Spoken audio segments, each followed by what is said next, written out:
heartbeat of competition, the drama of the moment. This is TNT Sports, home of NASCAR's race for the championship.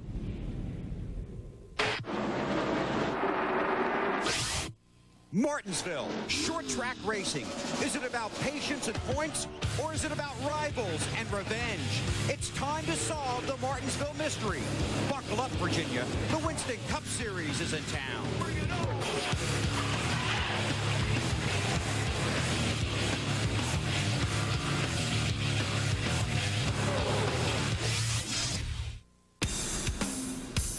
TNT Sports presents the NASCAR Winston Cup Series from the Martinsville Speedway in Martinsville, Virginia. Today, it's the Old Dominion 500 presented by Stacker 2. The NASCAR Winston Cup Series has been racing at Martinsville since 1949. This thin and trim half-mile track has welcomed the most famous names to victory lane. Today, it is the site of the sixth and final short track race of the 2001 season. Hi, everybody. I'm Bill Weber, and welcome to Martinsville on a Monday. It is a cool but dry and sunny day here in Virginia. The temperature will be in the mid-60s. Now, just because we're competing on a Monday, don't think that takes any of the mission or the mystery out of racing here at Martinsville. 43 cars on this half-mile track resemble the mall parking lot the Friday morning after Thanksgiving, and everybody wants the same spot right by the front door, and they're willing to do just about anything to get it. Clearly in the spotlight today is point leader Jeff Gordon. The two obstacles between Gordon and his fourth Winston Cup championship, perhaps this race at Martinsville and next Sunday at Talladega. Why? Because the style of racing at those two tracks can really dictate what happens to you. Your best day can become your worst nightmare just because someone else made a big mistake. Now, the pre-race ceremonies. I'd like to now ask you to please stand for our invocation and the singing of our national anthem. For the invocation today, a member of our Martinsville Speedway 500 committee, L.D. Oaks. Let us pray. Most gracious Heavenly Father, we thank you for this beautiful race day. We ask for a safe race for our drivers, for our crews, and all our fans. And Lord, we ask a special prayer to continue to be with the families that lost their loved ones due to the terrorists. And Lord, be with our armed services as they try to defend our country. These things we ask in your holy name. Amen. Now please remain standing for our national anthem sung by Lori Beth Hogan.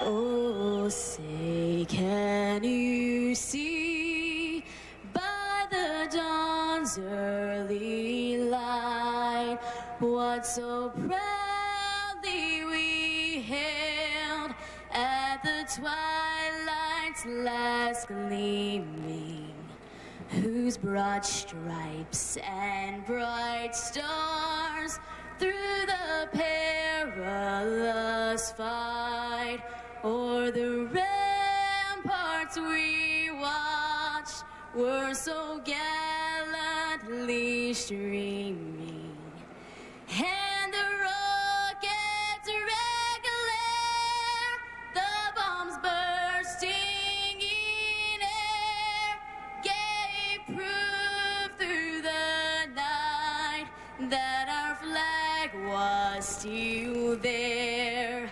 Oh, say does that star-spangled banner yet wave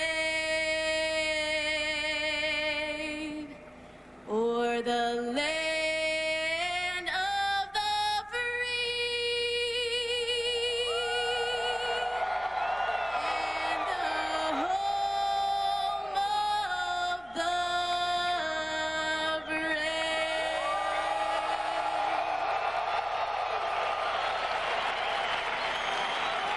And now to give the command to start the race, our Grand Marshal today,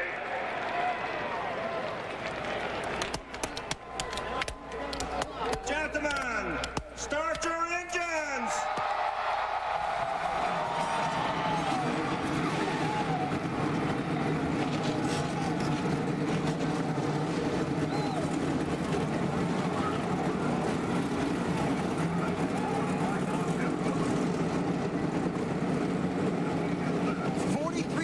On the half mile at Martinsville.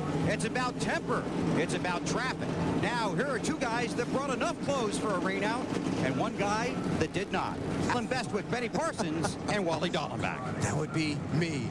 Before the cars roll off, let's get you a driver's eye view of this tight little track with Benny's Thunder Motion. Thunder Motion is powered by EA Sports NASCAR Thunder 2002. Look at the side of his car. He's already wrecked. I tell you what, hey, I've already got a tire mark, and we'll see lots of those today. And I think I'm going to be Rusty Wallace today. Look who's right in front of me. And, folks, this is not the groove. You want to be on the bottom of the racetrack because the outside group has a very difficult time going.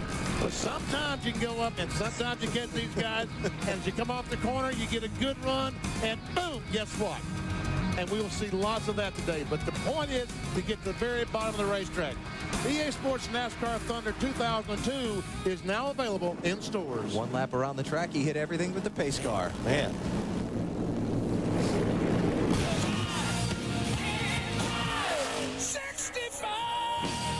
Budweiser, the official beer of NASCAR, presents the Bud Pole Award to the fastest qualifier in each NASCAR Winston Cup race. Todd Bodine set fast time for the third time this season, the first in his career at Martinsville.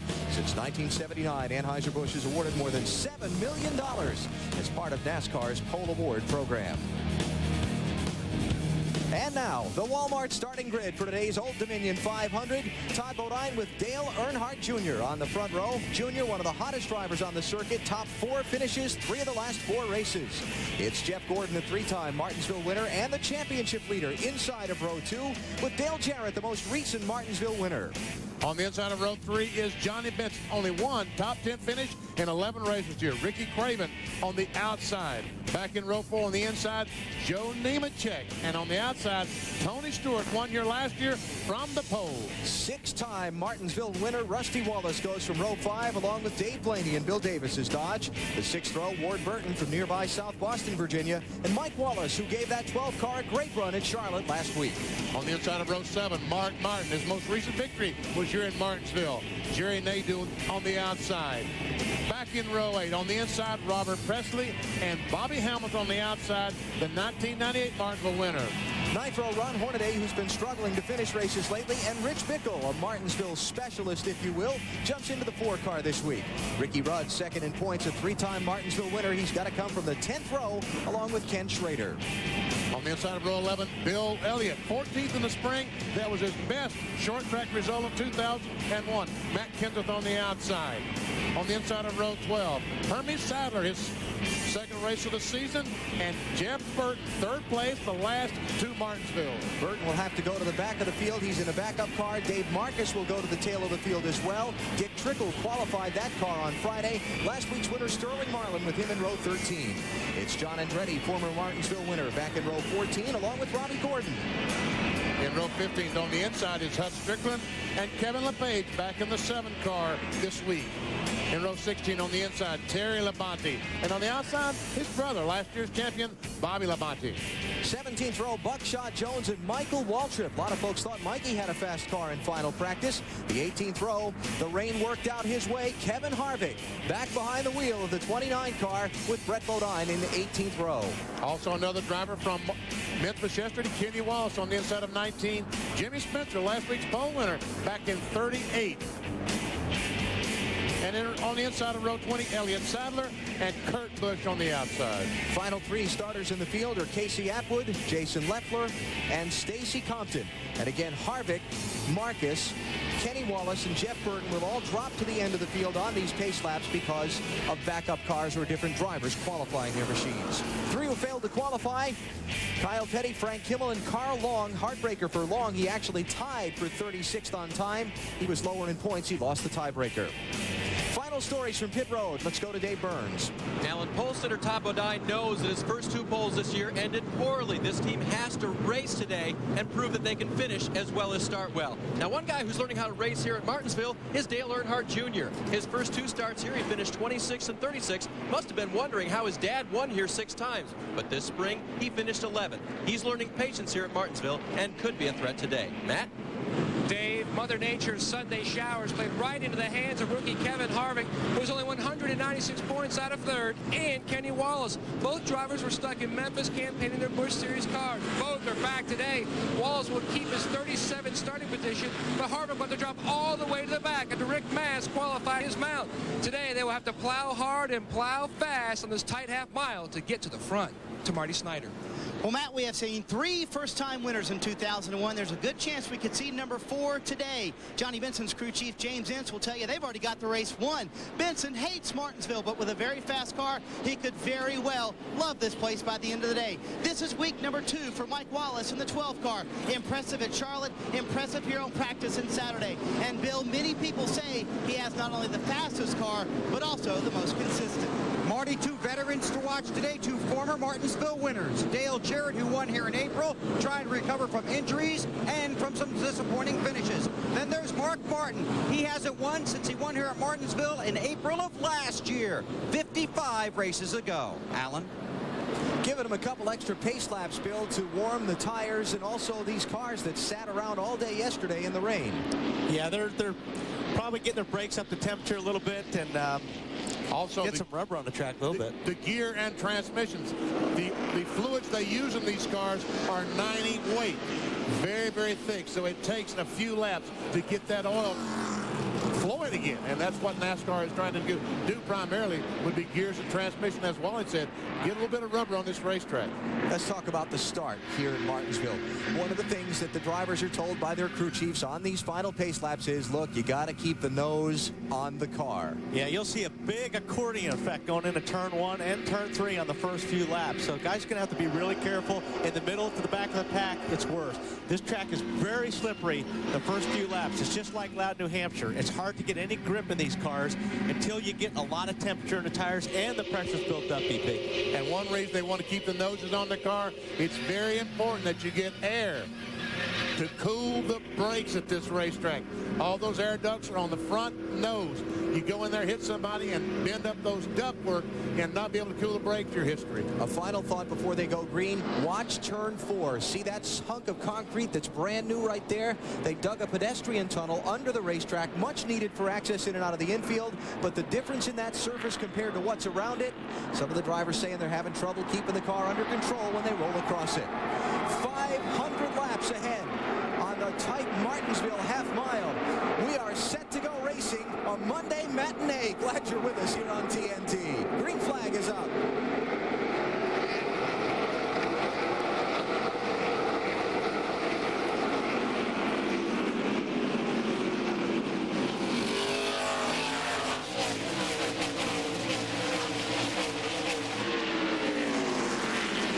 Here's Gordon looking to the inside of Todd Bodine as they come around to complete lap 1.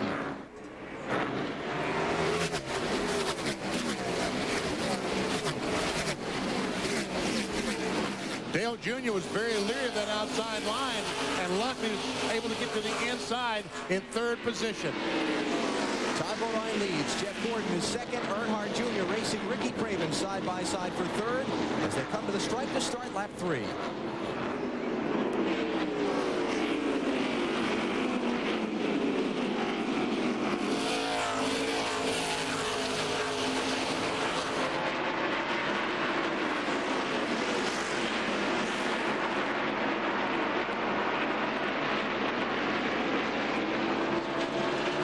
The silent lap 3 salute that began as a tribute to the great Dale Earnhardt, and we've expanded to all of America's lost friends and heroes.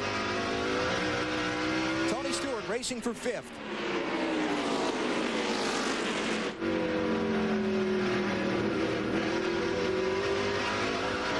Is that Mike Wallace already up in 6th position? Started back in 12th. You want to talk about a guy that's got it all going his way, right? He's been told already he's out of his ride for next year, gets the call from Roger Penske to jump in this car, goes off and has a great run at Charlotte. Then he shows up here in Martinsville on Thursday to play in a charity golf tournament, one of those best ball scrambles, and he gets paired with the Virginia State Amateur champion and wins the tournament going away. He told me this morning he's going to win the golf tournament on Thursday and hopefully the race on Monday. Right now, Mike running 6th in line, just ahead of Johnny Benson. That's Benson in the 10. And look at Ricky Craven duck into the inside of Jeff Gordon, taking a peek for 2nd spot. Oh, he's there, and Jeff Gordon did not want to see that. He quickly dives to the inside and gets between Craven and Earnhardt Jr.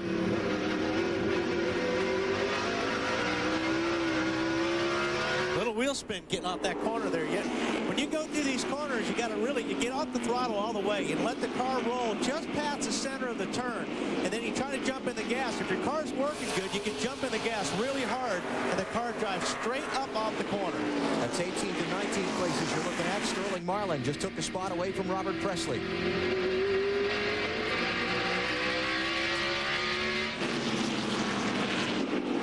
Ken Schrader in the 36. Rich Bickle this week in the 4. And up ahead, Mike Wallace trying to get 5th from Tony Stewart the long way around. Oh, he's trying to do it absolutely the hard way. That did not work too well. He said, okay, I got to come up with a better plan than that.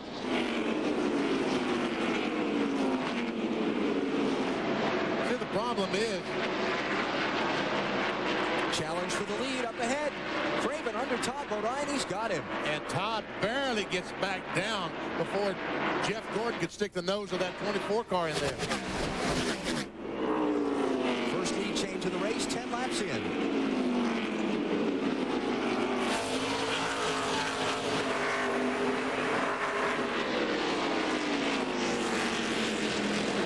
Trouble off turn number 2. Got a car spun around. It's Herbie Sadler. No caution yet. And we'll stay under green as he gets it spun around, and off we go. Here comes the leader up through the accident site. Everything's clean. And we could see that Todd Bodine, the 66 car, the blue car, was holding up the 32 orange car of Ricky Craven, because Craven, once he passed him in just a couple laps, he's pulled away from him. Behind them, when Tony Stewart's spotter jumped on the radio and said there had been a car spun off of turn 2, he backed off the gas. Mike Wallace slipped around him by staying in the gas in front of him. So you see Wallace now ahead of Stewart. And let's go back and take a look at what happened to Herbie Sadler off turn 2.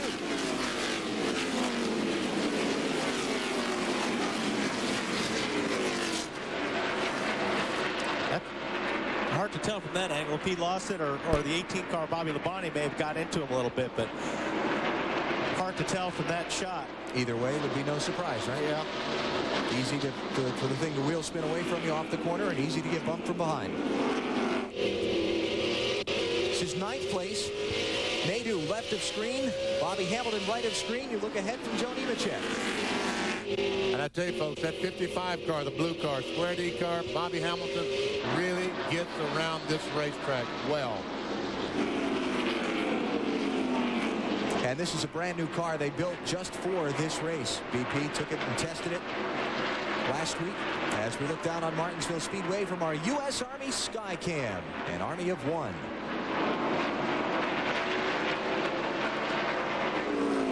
All right, battle for second spot as Jeff Gordon gets on the inside of Todd Bodine, and Dale Earnhardt Jr. wants to get there to be able to follow it through.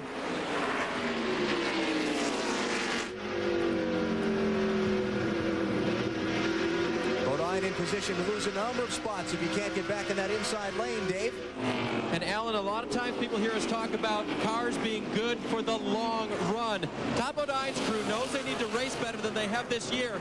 They put a brand new setup on the rear as far as shock absorbers go that they've never tried before. They've tried it on the teammate car, but never on this car. Larry Carter, the crew chief, told me they want to try to win races, and this setup, rear shocks, brand new, is meant to make the car good over the long run. So he may lose a few spots early. He hopes he doesn't give them up later on. Just underway here in Martinsville in the Old Dominion 500, presented by Stacker 2. Ricky Craven, second leader of the day.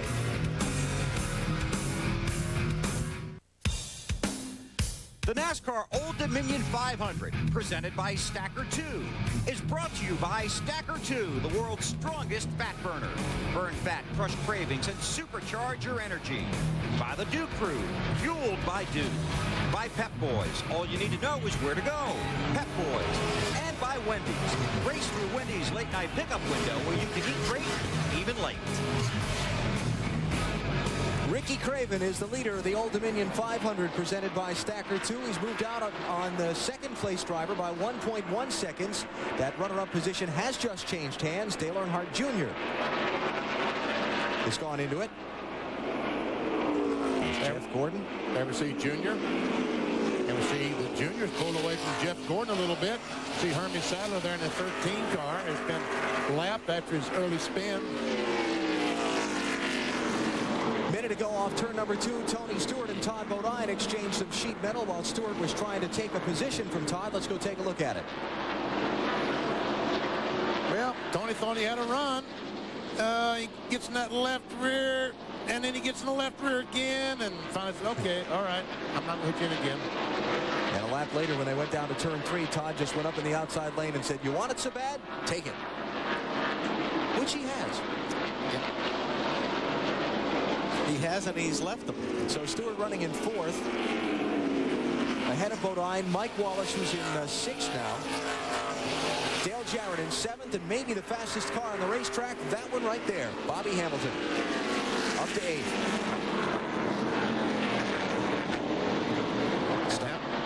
I'm just going to say started 16th, Benny. That's exactly what I was going to say. I don't know whether to say great minds think alike or not there. You might disagree with me.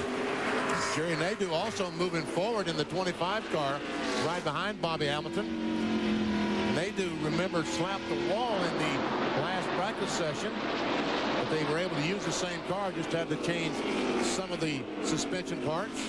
You know, Hamilton, it doesn't seem to matter what car he's in here at Martinsville. He usually runs well, just kind of seems to know the secret of this place.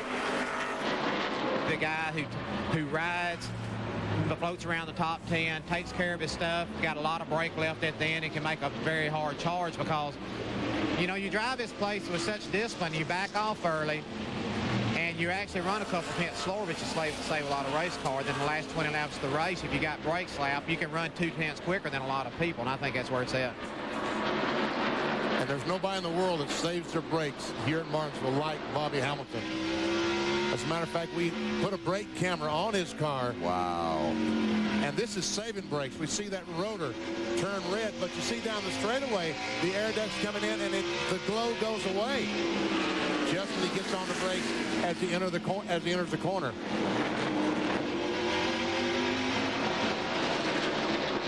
They're running laps around 21 and a half seconds around here. Out of that 21 seconds, they're probably on the brake pedal for a third of it.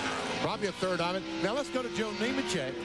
I don't know how hard that Nemechek is on brake. We'll go to the 33 car. He's back in traffic, and we'll see his brake rotor. They're a little bit brighter red. It looks like a little bit brighter. And again, down the straightaway, they do not cool off like Hamilton's. Yeah.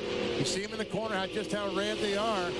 Now, as he comes off the corner, talking about Nemechek, they continue to be red the entire way. That's going to make a big, big difference towards the end of this race, for sure. Another thing is, if you've got your car working really good, you'll use less brake here. But if your car is not working so good, you'll use a little bit of brake to help steer the car through the corner. So, obviously, Bobby Hamilton's got that 55 car handled where he wants it right now. And the big number, while we're looking at that brake glow like that, is the one in the top left of the screen, lap 38 of 500. Last all day. And we can see the tire deflection in the corner. Watch the bottom of the tire as he goes in the corner. How the very bottom of the tire, he's on the straightaway now, but when he gets to the corner, you'll see just how much that the sidewall flexes on that car, tries to roll under the car. And that's why these cars have to put that negative camber that we always talk about, is because of the tread trying to roll under the tire.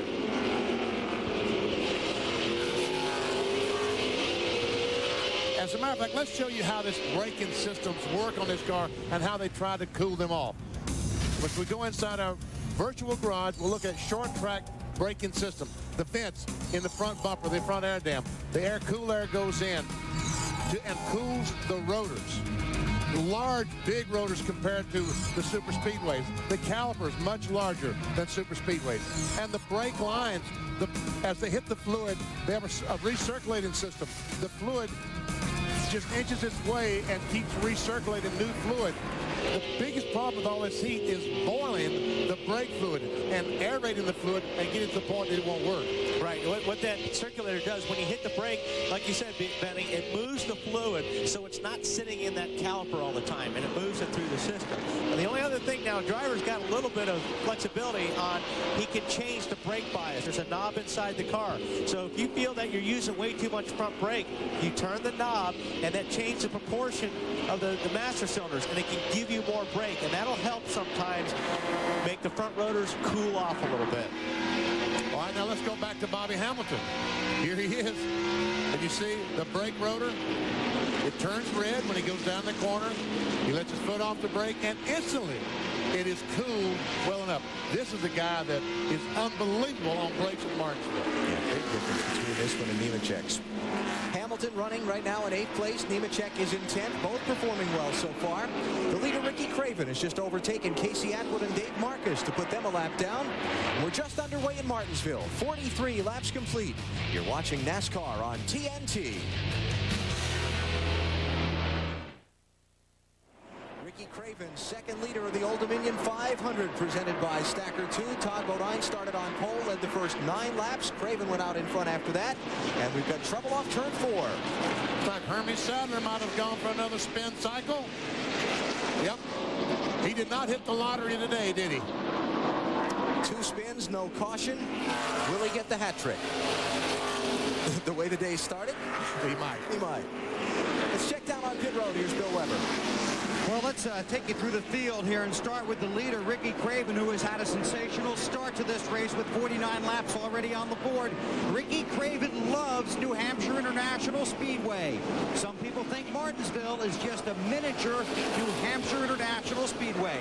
Strong start for Craven, a lot of encouragement from his crew. Ricky Craven leading early here at Martinsville. Dave? Jeff Gordon running second is trying to add to his 3 wins here at Martinsville. I got the thumbs up from crew chief Robbie Loomis. Everything is okay with Jeff right now. 3rd place, Dale Earnhardt Jr. Not a word from Dale so far. Spotter Ty Norris up above, encouraging him all day long, saying, good job, driver, good job. Trying to keep him in it for 500 laps. Bill Weber? Well, Dale Earnhardt Jr. currently 3rd. Of course, he has those 4 NASCAR Winston Cup wins. This is not always his favorite style of racing, but he just moves forward here, battling back and forth with Tony Stewart. Tony Stewart has told his crew chief, Craig Zipadelli, I don't want to know lap times right now. I'm going to follow the flow and work my way through traffic that way. So far, it's working well for Tony. Dave? We told you earlier, Todd Bodine, his car working on a new setup here. It's currently very tight, and Todd is trying to keep control of the car until they can come in and make an adjustment on the 66 car. Let's go to Matt. Dave, Mike Wallace is driving with a lot of determination, confidence, Matt, hang on and a momentum. second. Got trouble in turn 2, Matt. Robert Presley is up into the outside wall. First caution's out. Presley. Man, oh man, look at the damage to the back of the Jasper engine car at Martinsville. Now, you don't think you're going faster on this place until you hit the wall. My goodness. Robert was running in 17th at the time of the crash. You know, you don't think you're running fast, but you're still going better than 100 miles an hour when you enter the corners. Absolutely. Yep. And you see the tethers that NASCAR mandates for these cars is holding the deck lid on. See the straps that will not allow the deck lid to fly off and possibly go over the fence. Because he knocked that deck lid off. So Presley back to the garage. First car to encounter significant trouble in the race. And now we should see all the leaders come to pit road here for their first stops. And this pit road at Martinsville is tight. Tight. Very tight. It's tight. And this was a huge break for a lot of cars that were just in front of the leader. Kenny Wallace, Stacy Compton, Hud Strickland, Elliott Sadler, and here they come. Who gets 2 tires? Who goes for 4? Strategy will be a big thing all race long. Craven working his way toward his pit stall at 35 miles an hour. Let's go to Bill Weber. And watch for trouble here on pit road. This is a very narrow, very tricky pit road with a lot of turns. Ricky Craven has an easy out, but he'll have an easy in rather. He'll have Tony Stewart in front of him. It's 4 tires, and as you can imagine, no changes here for the 32. Craven pits as the leader. Dave? No changes on the 24. They call for 2 tires only. Right side tires for Gordon. He is gone. Marty. Jeff Burton making terrific progress from the back of the field. Remember, he had to go to the back of the field in a backup car up to 29th, tight in the middle, loose off a track bar and air pressure adjustment, but a lot of cars beat him off pit road. To Matt Yoakum. 2-tire stop for Mike Wallace. It took a little air pressure out of the right rear. He was loose. He needed a little help with forward bite up off the corner. I believe Jimmy Spencer only got 2 tires as well. Matt Kenseth is on track out in front of the field. He and Stacy Compton have not pitted for the moment. Log on now to NASCAR.com and check out the Conseco NASCAR Fantasy Challenge. Pick your own team of drivers and see how you match up against other fantasy teams. Log on today and you might just win a replica of the number 14 Conseco Winston Cup Pontiac. Pit strategy played out big. Matt Kenseth and Stacy Compton stay on the track. Another 8 teams get 2 tires. Jeff Gordon, Tony Stewart, Ward Burton, Mike Wallace, Bobby Labonte, Johnny Benson. Wow. Watch how tight this is. Tony Stewart took 2 tires. Bobby Hamilton's sitting in there. Look at a tire carrier. I mean, there was no room in between Tony Stewart and Bobby Hamilton. That was close. And obviously Mike Wallace in the 12 car also changed 2 tires. Back to green flag we go. Matt Kenseth was 18th. He takes the lead by not stopping. Bobby Hamilton was 7th by taking 4 tires. He's back in 18th. I don't know if you saw that shot, Benny. See how the rubber's already sticking to that concrete? You're getting more and more of that on the racetrack. And when you're driving over that, especially late in the race, it's very slick on there. It really moves the car around. It's like running over gravel. See Ward Burton, 22, trying to go by the 44. Buckshot, one of the drivers, a lap down in that 44 car. You've got Casey Atwood, Buckshot, Dave Marcus, and Hermie Sadler, who are the lap down cars. Ward Burton running in 7th right now, Dave.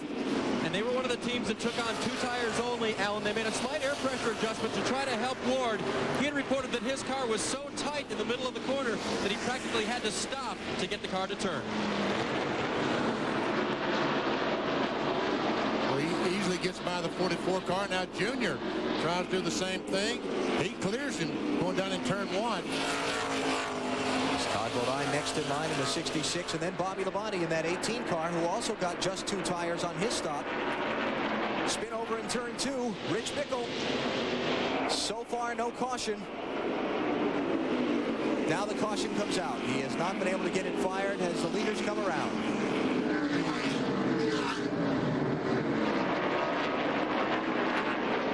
He may have got a little help on that one. You think? I think so. I'm going to go out on a limb.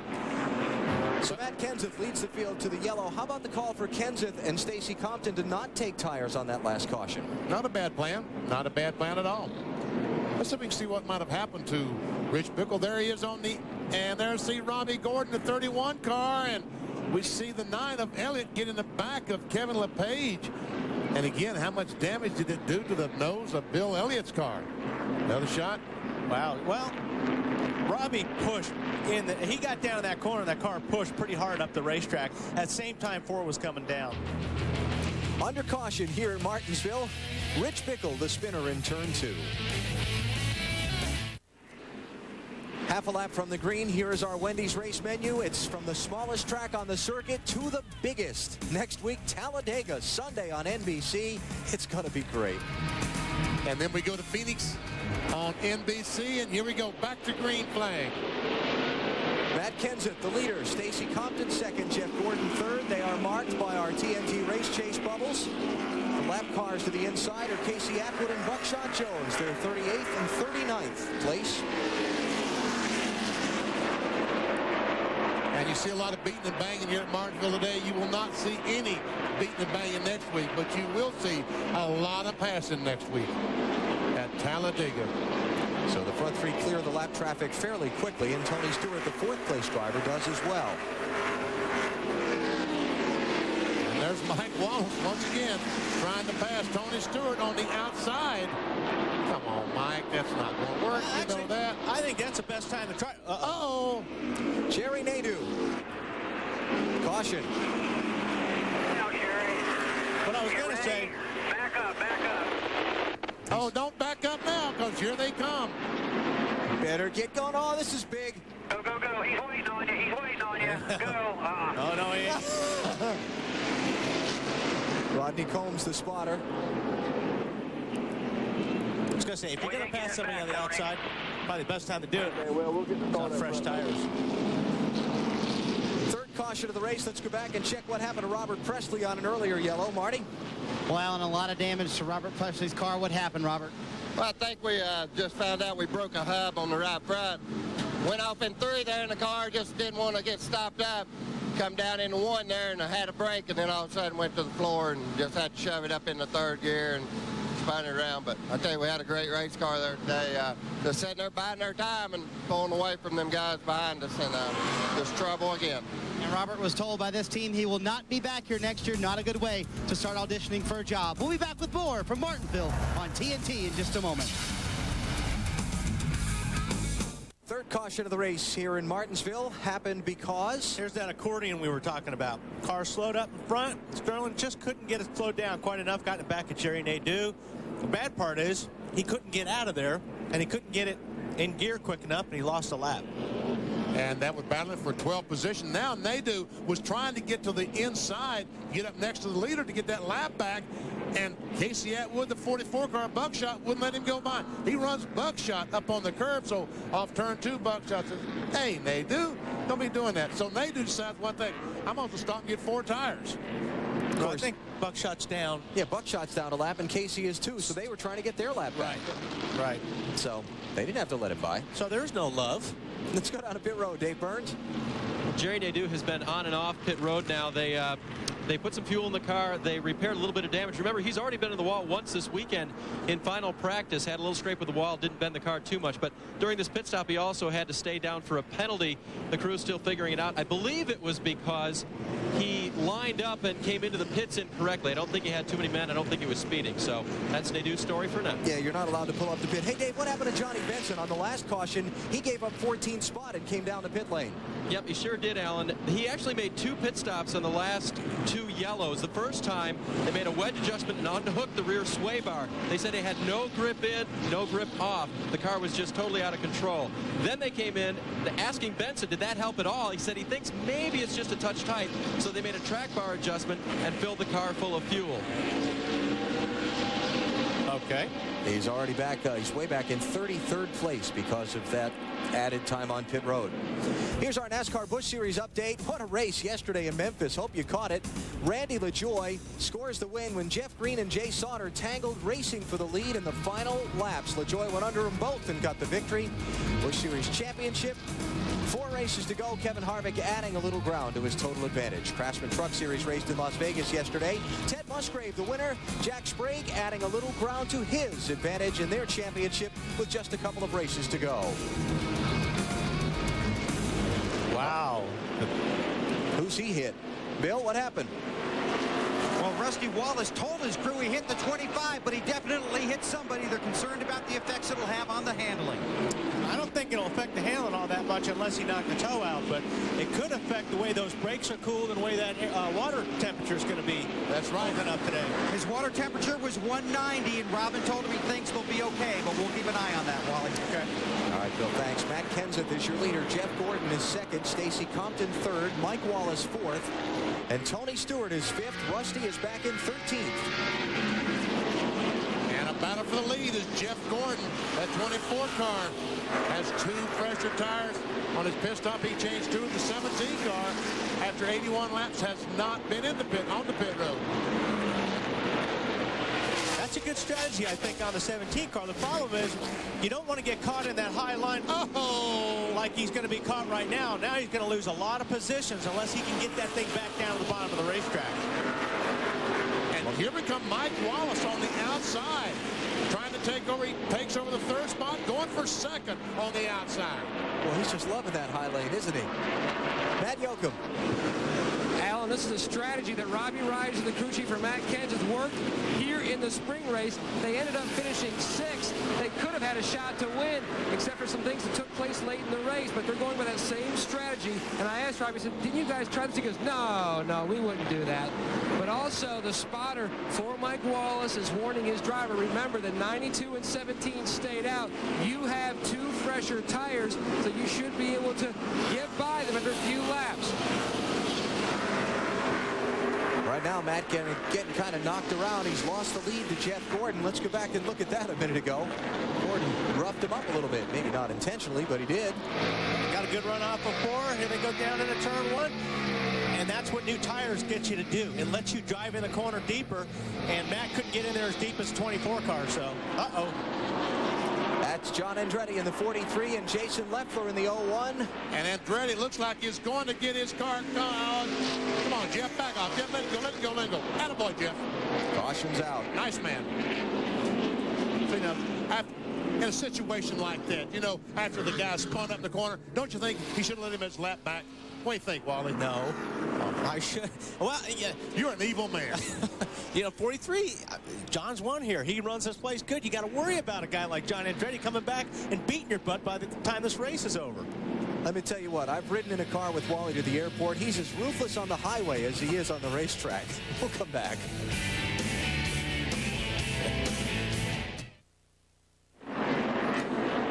Here we got a bunch of guys going down the corner here. Watch the 71 car. He gets down low and he hits that curb. When you hit the curb, it throws you back up the racetrack. And here at Martinsville, there's going to be somebody there, and that's what happened. Another angle, we see the 71 of Marcus there. He hits that left rear, and around goes the 43. The 99 Bird gets in the back of the 14, and we're racing. Jeff Gordon, the leader, with his teammate Jerry Nadeau trying to get a lap back, and Mike Wallace going 3 deep for the lead. Oh, this is going to be big. Oh, yeah, this is big. Oh. And Wallace takes the lead. How about Mike Wallace? Matt Yoakum. Under the caution, they made an offer to the 24 team that if they would let the 12 car go by and lead just 2 laps today, just one to pick up 5 bonus points, and the very last, they would let him lead all the laps he needed because they realized the 24 is running for a championship. Dave? Matt, the 24 had a response for that, and that was, of course, well, Jeff said, well, why don't we just get away a little bit, and then we'll worry about giving you that lap, and then we'll let you have it back again. But they didn't do that. They went 3 wide with his teammate, who had also asked about getting his lap back, and I understand that the 12 was going for the lead. It's a little confusing out there when you go 3 wide at Martinsville. And look at this. I mean, Mike Wallace is, I mean, he's pulling away from the 24 car, and the 99 car all of a sudden seems to be off the pace. Marty, what's going on with Jeff Burton? Well, he had involved in that last wreck, of course, Benny. They came down pit road. They wanted to change 4 tires on that stop in 2 separate stops, but they were only able to change left side tires. They did fix the left front fender damage that Jeff Burton had. The car is very good today, but now they got to work their way back up through the field once again. Remember, they started at the back of the pack at the beginning of the day. And started at the back of the pack trying to catch up to the field on this restart. So. Yeah, I wouldn't count Jeff out. He will work his way up through there as long as these guys don't catch him first. Yeah. Jeff Burton back in 35th place, last car on the lead lap. Mike Wallace leading at Martinsville for the first time in his Winston Cup career.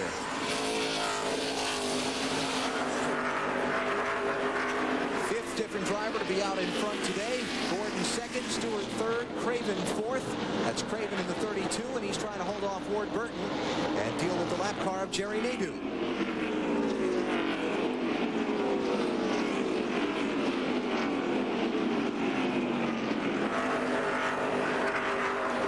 Farther behind them,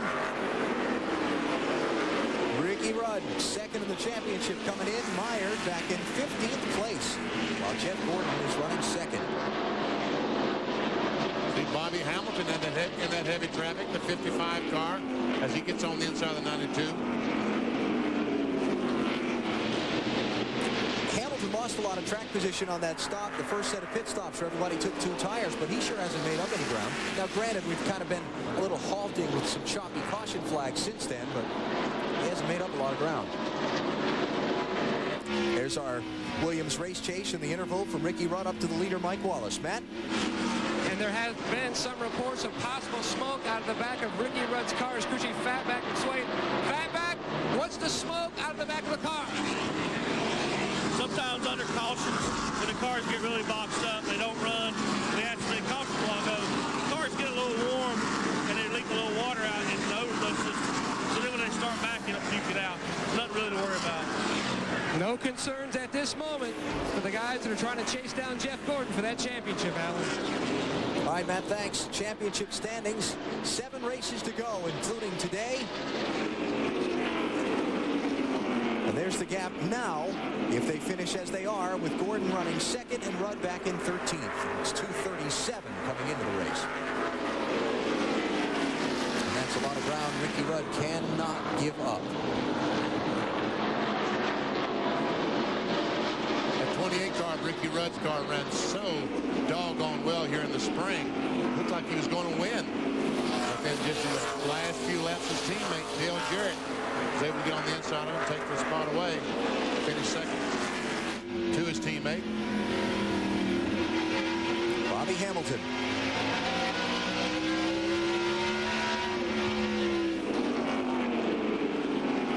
Rusty Wallace in 12th, Rudd in 13th, Hamilton in 14th there. 2:28 and 55 cars. Rusty Wallace looks out the back bumper. Looking out the back bumper, I should say, of Rusty Wallace's car at Ricky Rudd.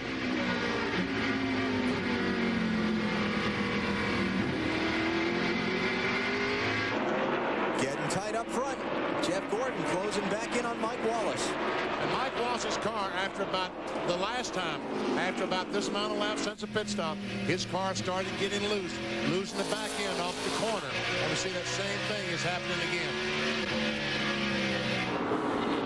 Clear, all clear. He let him go there. Yeah.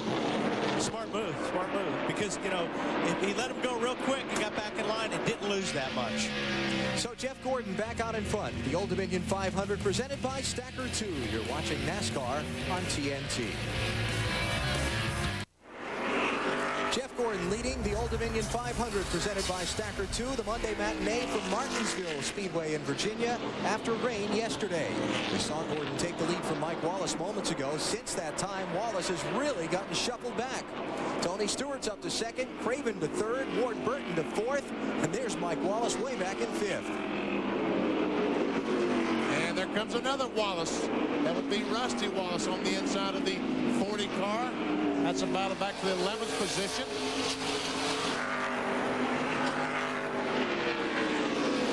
And Ricky Rudd, the 28, will try to follow.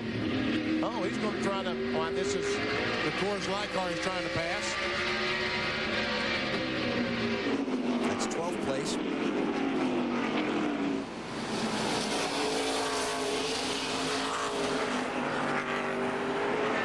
You see the 17 car having some trouble getting by Buckshot Jones. The 17 out there on those worn tires, and the lap car Buckshot Jones presented a problem for him. Bobby Labonte's been picking up some spots in this most recent run of the race. Marty Snyder has an update on him for us. Running ninth now, Alan. The car before this run was loose. And remember on the last pit stop, they came in and changed 2 tires. Recently on the radio, Bobby told his crew chief, Jimmy Makar, 2 tires actually helped the car out. It's running a little bit better right now. To tell you how precious these Winston Cup points are, about 2 months ago, Bobby Labonte was 10th in the point standings. And over a 10-race period, they worked their way up to 6th in the points. He finished 36th at Dover and fell all the way down to 9th in the point standings where they sit now. Bill Elliott's in trouble. On pit road under the green flag, lap 116. And the crew does not appear to be in a significant hurry. Now, when they go to the hood pins, when they pull in the pits, the jack, you got a chance. When they go to the hood pins, that always looks bad. His hood is bent down the top there. See, he got in the back of somebody right at the top of the hood there. It's bent over. Remember, he got in the back of when the 4-car wrecked down in turn 1. Right. Elliott ran the back of someone. Yep, the big traffic jam there. Matt, what's going on? Well, he's making complaining about an overheating problem earlier, and then Bill reported it, and the water had climbed to 260. They told him just to go ahead and bring it in. Right now they're looking under the hood and see what they can do to try to get this 9 car out, but a tough break for Bill Elliott. See, look at all this damage right here. And the thing is, when you get in the back of these other cars, you know, you think, well, those bumpers are fiberglass, but right behind those rear bumpers are the bars that separate the fiberglass from the back of the car. Yeah, see the water's coming out? He probably has a hole in there, and one of those bars from a bumper that he got into probably punctured the radiator. That's right. Now, finally, they put some water in there, so now they're able to get the water out of the hole. All the water is gone. Mike Wallace still sliding back. The outside lane that worked so good for him a little while. Oh, look at this. He and Junior and Jarrett now. Now Jarrett's on the inside of Junior. He backs off. Oh, clear. Matt Yoakum, what's going on?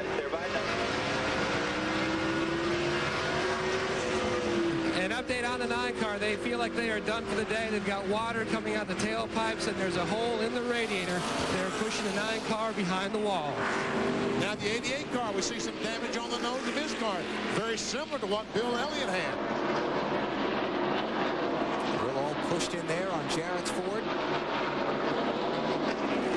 Some of those bars in the back of those bumpers, BP, they actually come to a point. It's like a V.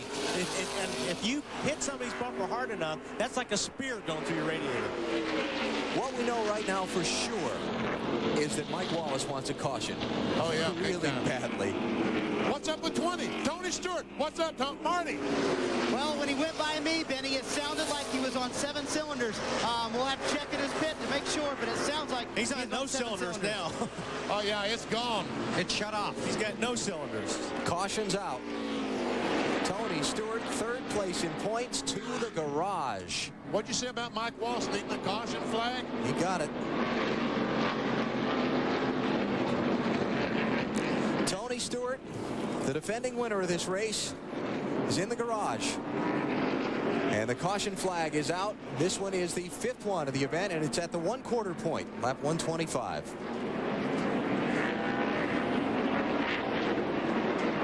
Okay, here they come. All the leaders heading for pit road.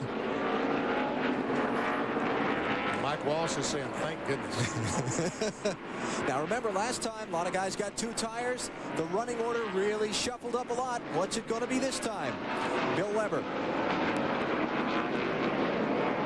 Ricky Craven coming down pit road right behind Jeff Gordon. Said, I'll follow Gordon. That'll protect his pit road speed. Again, easy in and should be a more easy exit now with the 20 car having its problems. 4 tires for Craven. We go to Dave. Well, this time Jeff Gordon will ask for 4 tires. No adjustments on the 24 car, but they definitely want 4 this time. They'll spend a little bit longer on pit road than they did the first time when they only took on 2. He tries to get back out and make the lead. Marty, I think he's got it. And Bobby Labonte came down pit road running 7th. Dave, guys don't look too happy with their stop. 4 tires, no adjustments for the Interstate Batteries car. Gordon leads off pit road. Craven is 2nd. Mark Martin and Kurt Busch come out 3rd and 4th. We will follow up. I believe they did not get 4 tires there, either one of them. And we'll take a break under caution after Tony Stewart falls out of the Old Dominion 500. Next weekend, it's on to the world's fastest speedway, Talladega, starting on Friday with Bud Pole qualifying at 4 Eastern on CNN Sports Illustrated. Final practice comes up on Saturday from Talladega at 1 Eastern as part of a doubleheader, in which we will also bring you the ARCA 300-miler. That on TNT next Saturday. Then 1 week from yesterday, actually, the EA Sports 500 presented by Dodge. Winston Cup racing at Talladega. That's all you need to know. It means excitement. 12:30 Eastern Time on NBC next Sunday. Great look at just how tight this tough old racetrack is. Looks like a big paper clip. Maybe the smallest track on the circuit. It might be the most difficult for a driver to master. It's very hard, very hard. 2 tire stops for Mark Martin and Kurt Busch. No stop for Elliott Sadler and Kevin LePage. 21 car of Sadler's the leader. LePage is 2nd in the 7th, then Jeff Gordon 3rd. Ricky Craven 4th. Mark Martin 5th. After Martin, you've got Ward Burton, Kurt Busch, Todd Bodine, Dale Jarrett, and Dale Earnhardt Jr. Elliott Sadler, the 21 car, was able to put himself in Casey Atwood quickly. Here comes a 7 car trying to do the same thing. And Jerry Nadeau, that 25, is going to get up there and try his best to get his lap back from Elliott Sadler. Remember, the 25 car spun 40, 50 laps ago and lost a lap before he could get his car going again. Yeah, and he actually is 2 laps down, Benny, so he needs to get a couple times up past the leader. Well, Jerry, you got a lot of work to do. Boy, he does. But can be done. What was it? Last year, Rusty Wallace had an unscheduled pit stop, got a couple of laps down, made them both up, and was working his way back through the field and ran out of laps. Yep. And there he goes. Elliott Sadler from Virginia. This would be considered his home tracks. South Hill and Emporia, the area where he lives, straight across Highway 58 east of Martinsville. But that car is based just about 25 miles from here in Stewart, Virginia, home of the Wood brothers. And for being their home track, it's a place they've never had a lot of success because for many years they ran a very limited schedule and didn't compete on the short tracks. Look at this. Mark Martin in 5th, Ward Burton in 6th. The lap car of Casey Atwood, and then Kurt Busch, who started back in 37th. 2-tire stop has gotten him up there.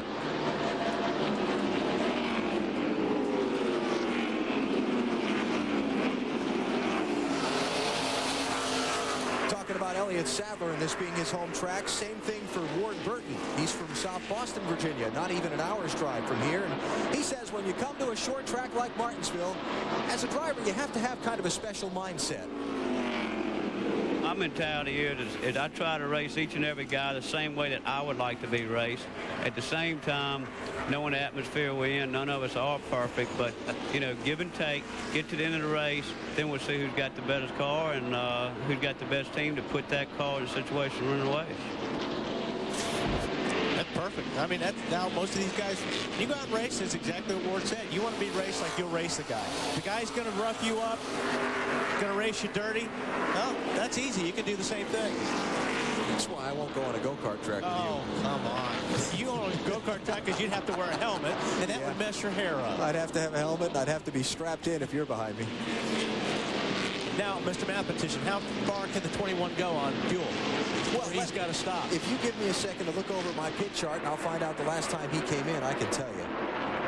And we can see that Jeff Gordon back there, the 24, trying to work on the 44, Buckshot Jones and Ricky Craven. A terrific run today for that tide ride of Ricky Craven.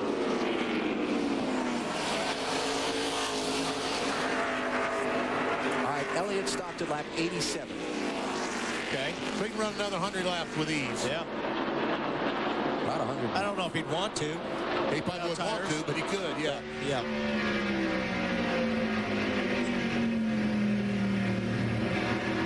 Here these cars back off, almost stop in the corner. RPMs goes down to somewhere under 5,000 RPMs right in the middle of the corner.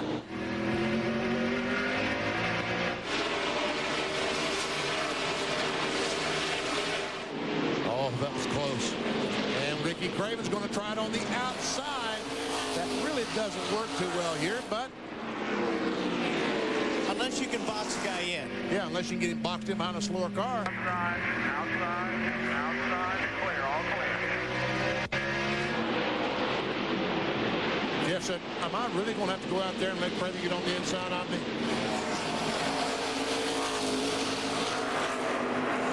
Jeff Gordon running 3rd. His title rival, Ricky Rudd, is back in 10th place. So Rudd has closed a little ground here in this last segment of the race. The leader's Elliott Sadler, 6th different driver to pace the Old Dominion 500.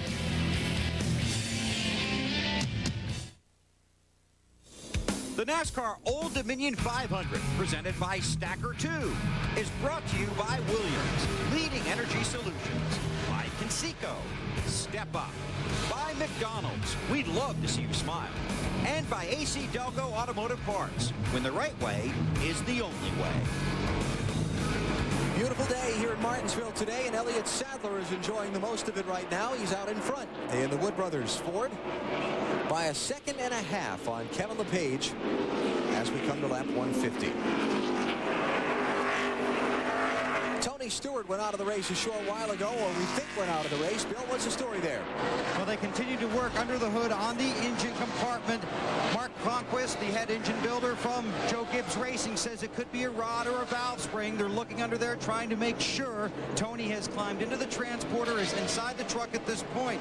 And first of all, I want to point out that he didn't say it dropped one cylinder. He said it felt like he lost 4 cylinders all at once, and then it just lost power altogether. So they sit back here trying to work on it. Interesting note, because of the new pedestrian tunnel here, Alan, Greg Zipadelli told his crew over the radio, if this car does not go back out, we can get out of this track. We will go to the shop and work on the Atlanta car. Tough break for Tony. Third in points coming in.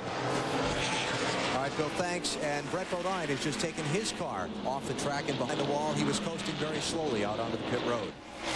And a lot of these teams, we got trouble. Hermie Sadler is in the middle of it in that 13 car. No caution. Everybody gets going. And he still hasn't hit the lottery. Talking about Hermie Sadler. But he hasn't hit anything either. He's been involved in 3 spins that nobody's hit anything. Well, he's going to try to get him there. Keep doing that.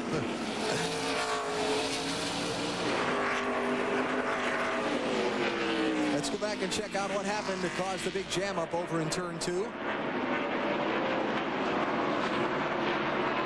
Well, he got hit that time by Stacy Compton in the 92 car. And then Compton got hit by the 5 car. And Jason Leffler just trying to dodge it all.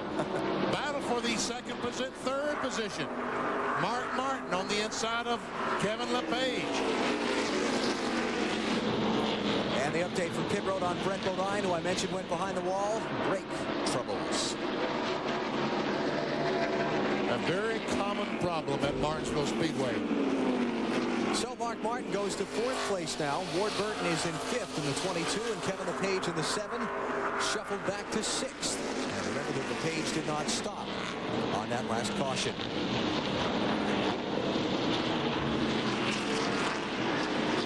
Mark Martin getting just 2 tires on his stop, but he's hanging right in there. If you're a crew chief, which I'm not. Yeah, and we're very happy for that, by the way. But if you're a crew chief, the way that the tires on the cars are these days, life used to be simple. Caution came out, you came down pit road, put 4 tires on it every time. Now, boy, have you got some big decisions to make every time the yellow waves. These guys really have to earn their money. Look at the damage on the 92 car when Terry Labonte ran in the back of him just a moment ago. That was Labonte that hit him, wasn't it? Yes, it was. Stacy back in 30th place, but he's on the lead lap.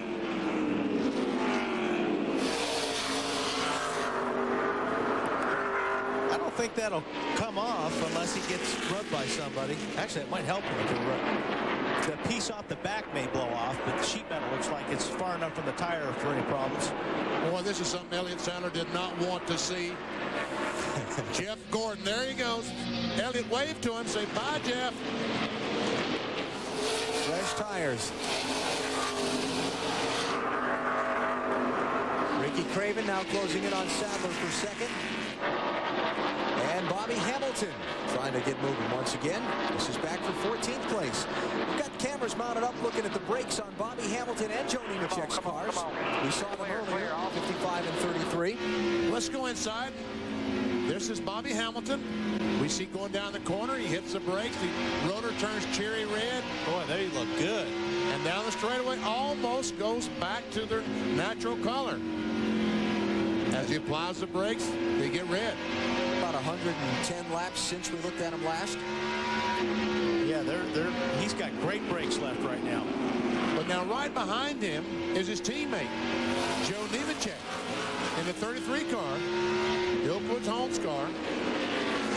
We're still. Now let's go inside Joe and see how his brakes are doing. Here he comes down the straightaway. And we see the rotor doesn't quite go back to their natural shade. Those babies are hot. About 1,000 degrees, 1,100 degrees.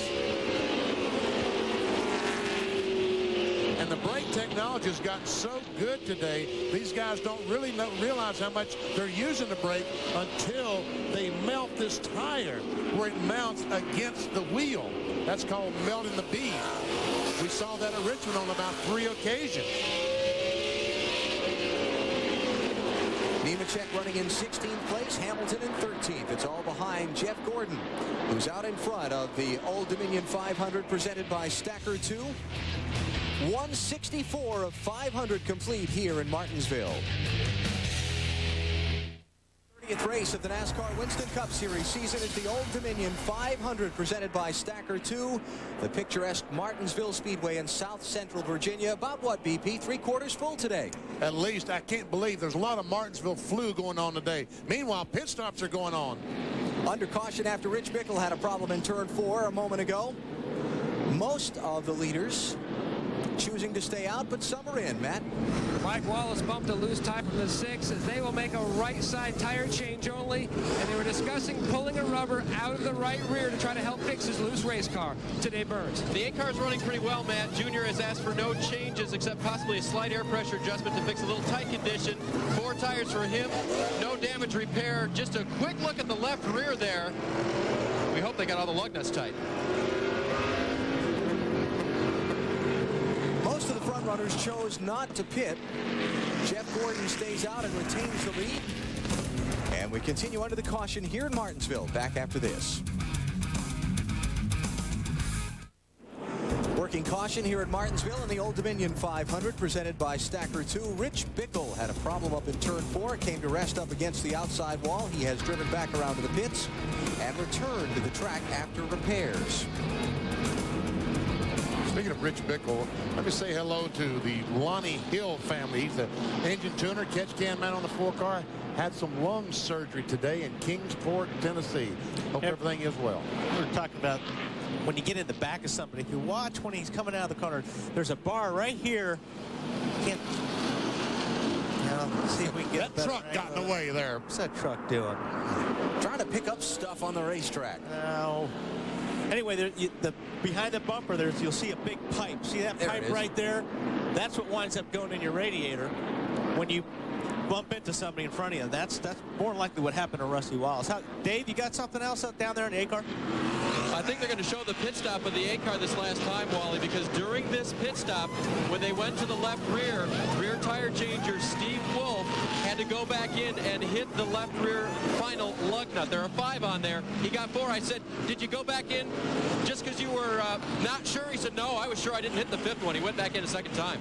Yeah, and I was told that all you have to do is get that 5th one on hand tight for it to be legal. So he got it on. Green flag. And Ricky Craven just tries to buffalo the 44 car of Buckshot Jones to allow him to have that inside groove down in turn 1. And it worked. On that caution flag, Mark Martin, Dale Jr., Mike Wallace, Ron Hornaday, Jeff Burton, Matt Kenseth, Dave Blaney, Hutch Strickland, Elliott Sadler, Kurt Busch, Stacy Compton, Terry Labonte, Kevin LePage, Kenny Wallace, and Michael Waltrip were the lead lap cars that pitted. They restart. The farthest up of them, Martin in 18th place. Everybody else stayed out.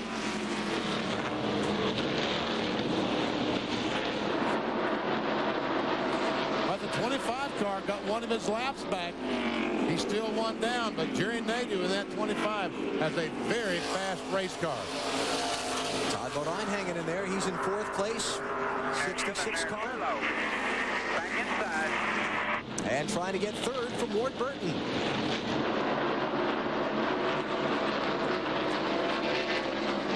Still there, still there. What was the report we got on Todd's car earlier? Tried a new chassis setup. Wasn't going to be good in the early, but hoping it would be good later as the race went on. Dave, looks like track conditions are coming to him. And I just checked with Larry Carter a few minutes ago. He's the crew chief for Todd Bodine. I said, do you like those rear shocks? He gave me a big thumbs up. Battle for the lead. Craven, the 32 car, goes on the inside of Jeff Gordon and takes it away. Jeff trying to take it back. He's got position going in 3.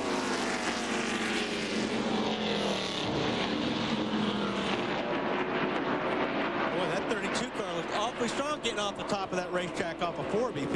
Yes, he did. full. And Craven maintains that lead. Looking good, Bill. Especially early in the runs, Benny, on new tires and on restarts after caution laps. Ricky says his car is good and better than the 24 for about 20 laps. Now, they did make a chassis adjustment during their last pit stop, and they want to drop the air pressure all the way around next time. So as good as that car is, they think they can make it better, and they want it to be good at the end of a long run. Strong early, trying to make it better later in the runs. I tell you what, that 25 car of Jerry Nadeau is just blindingly fast as he comes up and passes his teammate, Jeff Gordon. I realize that Jeff did put up a lot of resistance, but he still is very, very fast. Nadeau, if he had got these couple laps back, had a real chance to win this thing. Well, you never know. He might just before the day's over, Benny. But the last time they came in and changed 4 tires, I checked with them. They made no adjustment, and that's always a good sign. Driving in anger will do that for you. Yeah, it'll make you real fast. But it does do those brakes a lot of good. That's right. Nadeau right now showing in 33rd place. He's the first car 1 lap down. And he's closing in on leader Ricky Craven. Second time today Craven has led.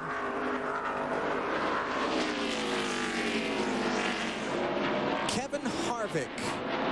Yesterday over in Memphis, trying to defend his hold on the NASCAR Busch Series championship lead, and as you see by the scoring serial, has moved up nicely since starting at the back of the pack today. Marty?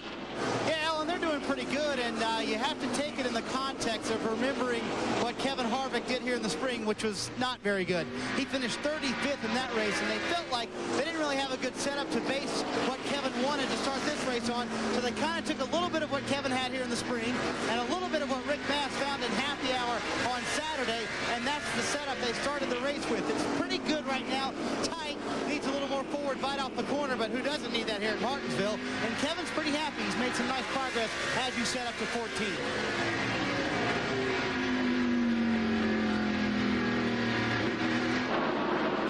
Dale Earnhardt Jr.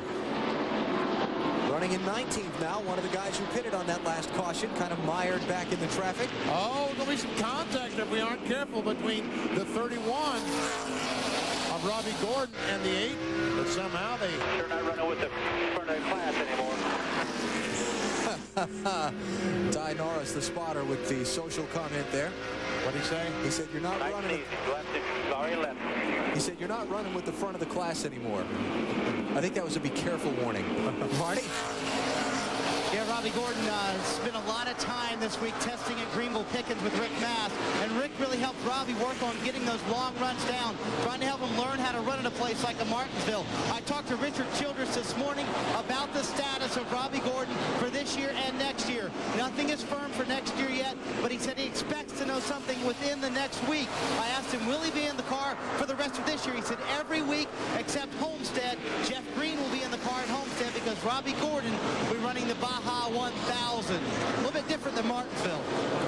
Greenville Pickens Speedway is a flat half-mile NASCAR local track, one of the tracks where they run regular Saturday night races that a lot of teams use to test at for short tracks because it's not a Winston Cup Speedway and it doesn't count against your limited number of tests that NASCAR gives you per season.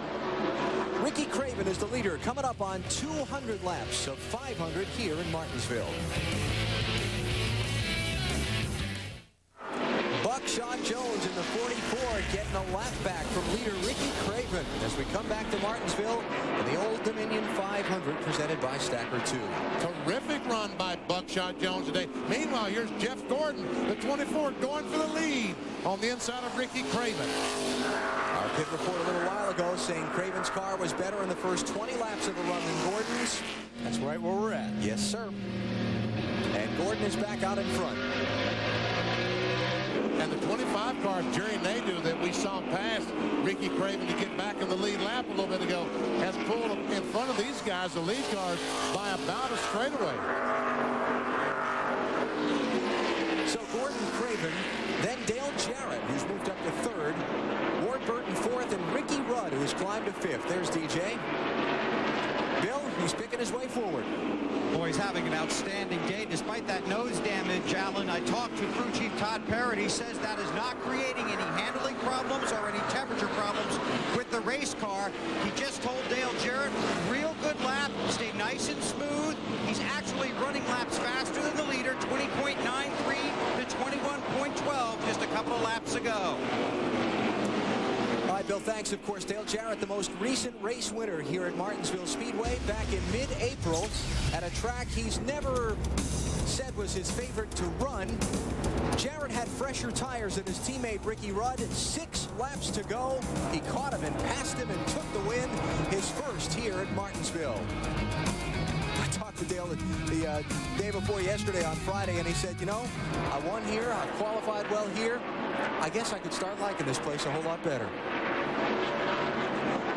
This is the time of the season that a lot of teams start experimenting with things for next season, but Dale says for teams that are in the heat of important point battles, there's a very delicate balance between gambling on new things that'll help you down the road and trying to protect your current position in the points. We need to try to get better right now, not only for the end of this year and make the most of it, but to help us have a good fresh start for next year, knowing that we're not searching then. So there's a fine line there, but I think we go in every week knowing that, okay, let's try a little something different to try to help us. We need to try to win races right now, and if it'll help us win now, it'll be good at the beginning of next year, too. Caution's out. I thought I would never see this. Rusty Wallace spun up in 3 and 4 at Martinsville. A car tagged him on the inside as he was going back through the field, had lost 5 or 6 position. Rusty struggling at Martinsville. It's like the sun didn't come up this morning. Back in the left rear. That car's been real loose too, Benny. He had radioed in just a few laps ago. The car was real loose. And now we see the damage in the left rear with, I think maybe it was John Andretti that made, I should condemn John Andretti because I'm really not sure. All right, let's see.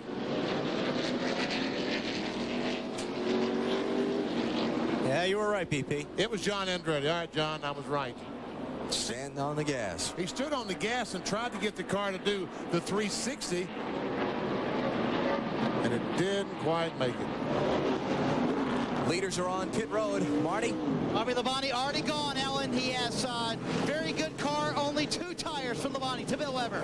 Ricky Craven and Dale Jarrett are both on pit road, separated by an opening in the wall. It's 4 tires for both sides. It's an air pressure adjustment for Craven because he was really tight, Dave. Gordon's car starts out tight. It gets neutral, then loose. He's asked for a track bar adjustment. They made that 4 tires.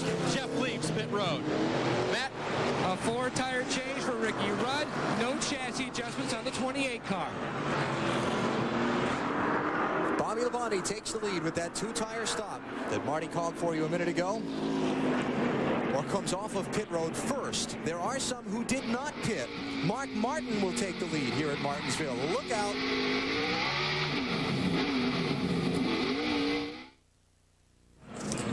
Back in Martinsville, Virginia, championship contender Ricky Rudd falls all the way back to 34th after he had to make a second unscheduled pit stop because his transmission was stuck in gear. So Frankie Good, the engine tuner, had to crawl underneath and beat it with a hammer, and they do feel like the problem is fixed, but Rudd now has a lot of cars looking out through his windshield. A lot of track position has been lost.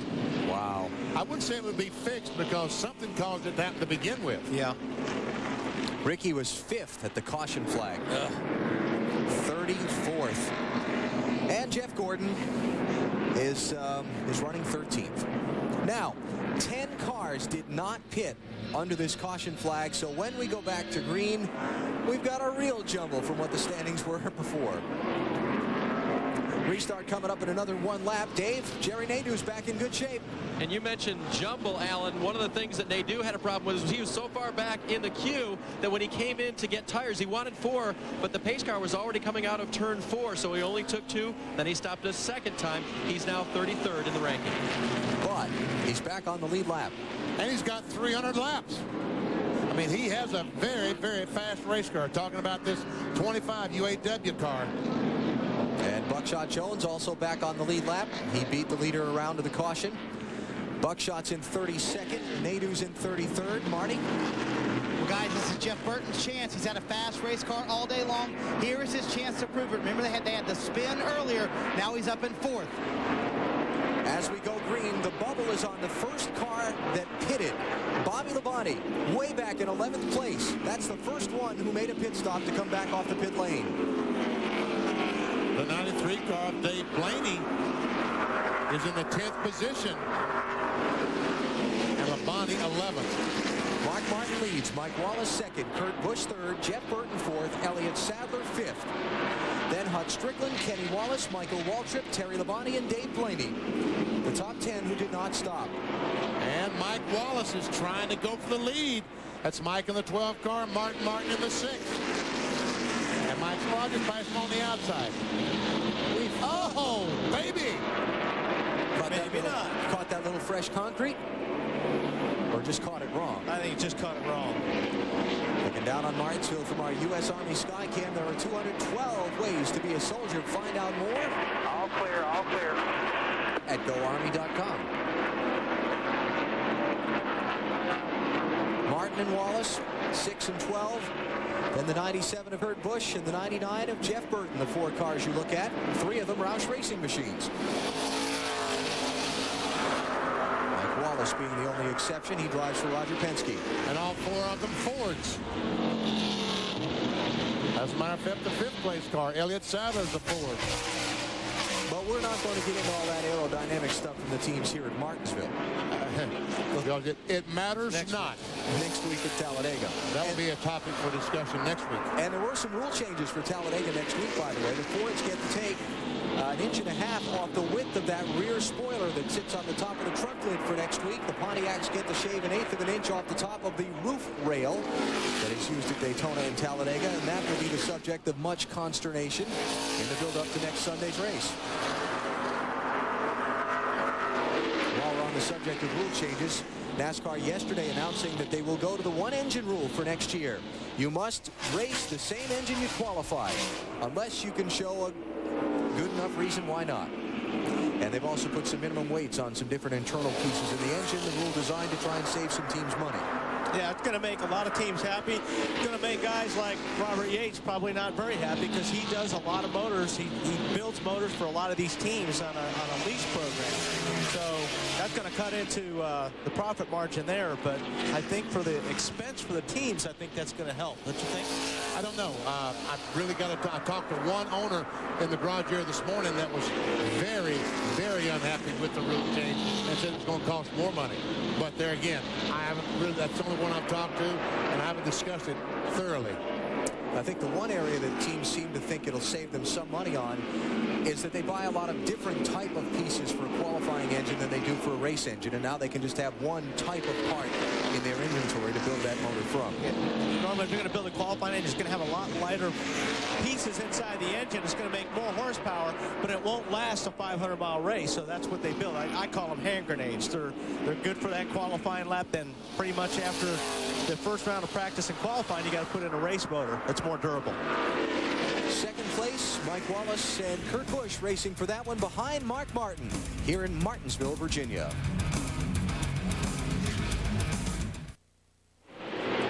Closing in on halfway in the Old Dominion 500 in Martinsville, Virginia. For the NASCAR Winston Cup Series, Mark Martin is the leader.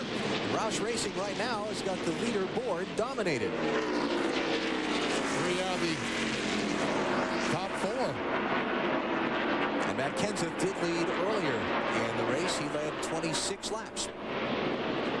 Now, BP, he did some investigating. They're running a lot of gear, the Roush cars. Some of the Roush cars, I don't think all of them are, but some of them are really running a lot of gear ratio, turning the engine, what I consider excessive RPMs, up around the 93, 9400 number. But the thing about that here in Martinsville, if you can get away with it, that actually, to me, it always helps you get in the corner, because when you get out of the gas, that big gear actually helps slow the car down so you can use less brake.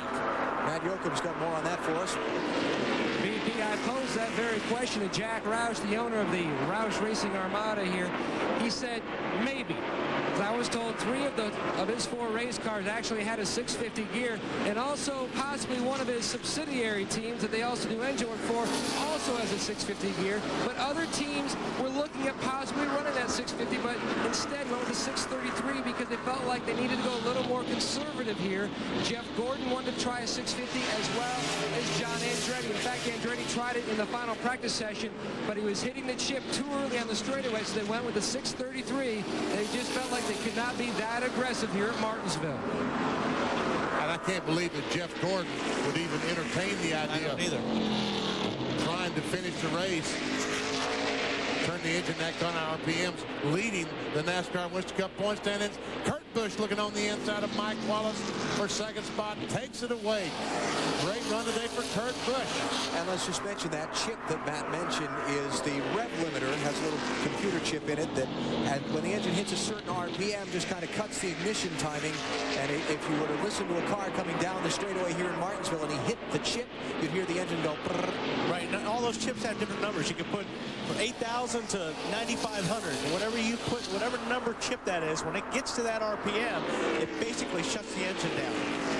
Jeff Burton started at the back of the field in a backup car after a crash here during final practice. That 99 machine using, actually he was way behind earlier, and they've used some pit strategy to get him up into the top 5. 55 car's looking good. He's working his way up through this field on the inside of Todd Bodine. That's 15th place. The lane of choice here. 3rd place. I said Jeff Burton was looking good. He's looking better. Ooh, and Mike Wallace's car looks awfully loose. It's really good right from the get-go, and then that car gets loose. Kind of a pattern we've seen from Mike throughout the day. He starts off good after a restart, then slips back. Here we go. Gordon, Jarrett, Dale Jr. This would be for 11th. And Ricky Craven watching all this. We see the 15 car, Michael Walter, right in front of this group. Jarrett's on the inside of Junior. A battle for the 12th position. And you can see Dale Jr. is really running that car in hard. He's using a little bit more brake than, say, the 88 car is. Michael, one of the 10 cars who did not stop on that last caution.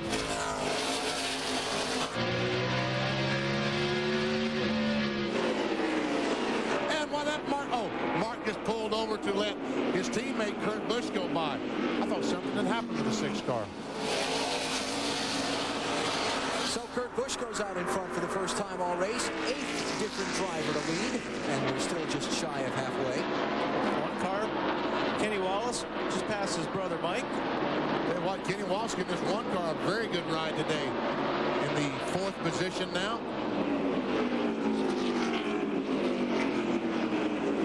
Kenny in Memphis yesterday for the NASCAR Busch Series race. Very delighted that it rained and pushed this one off to today.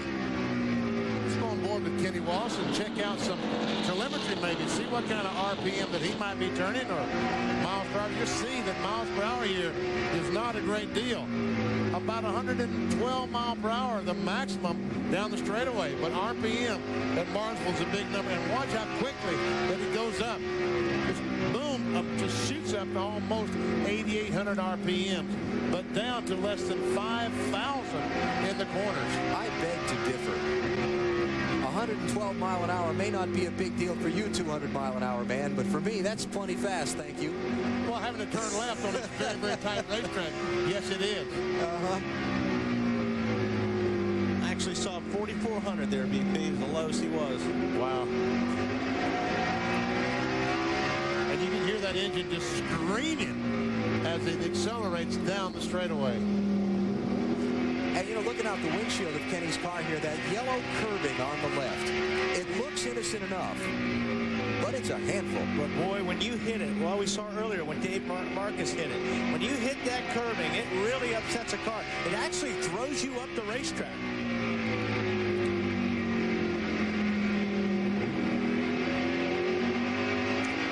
From halfway in the Old Dominion 500, presented by Stacker 2. You're watching NASCAR on TNT. The race racing pride of Las Vegas, Nevada is Kurt Busch, 23-year-old, driving for Jack Roush in that 97 car, and he leads the Old Dominion 500 presented by Stacker 2, 0.8 of a second over his teammate Mark Martin. Marty. Kurt Busch is doing an excellent job up front, Alan, and a lot of these cars that did not stop are finding the going very easy, actually.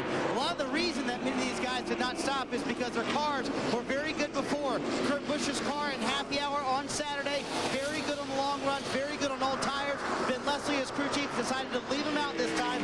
That's why they are in the lead. But the bigger picture is here. A lot of crew chiefs have taken note for later in the race. It seems like that drivers will lead a lot of laps here at Martinsville, but not go on to win the race. So the last stop could be very critical. Some pit strategy could be played out.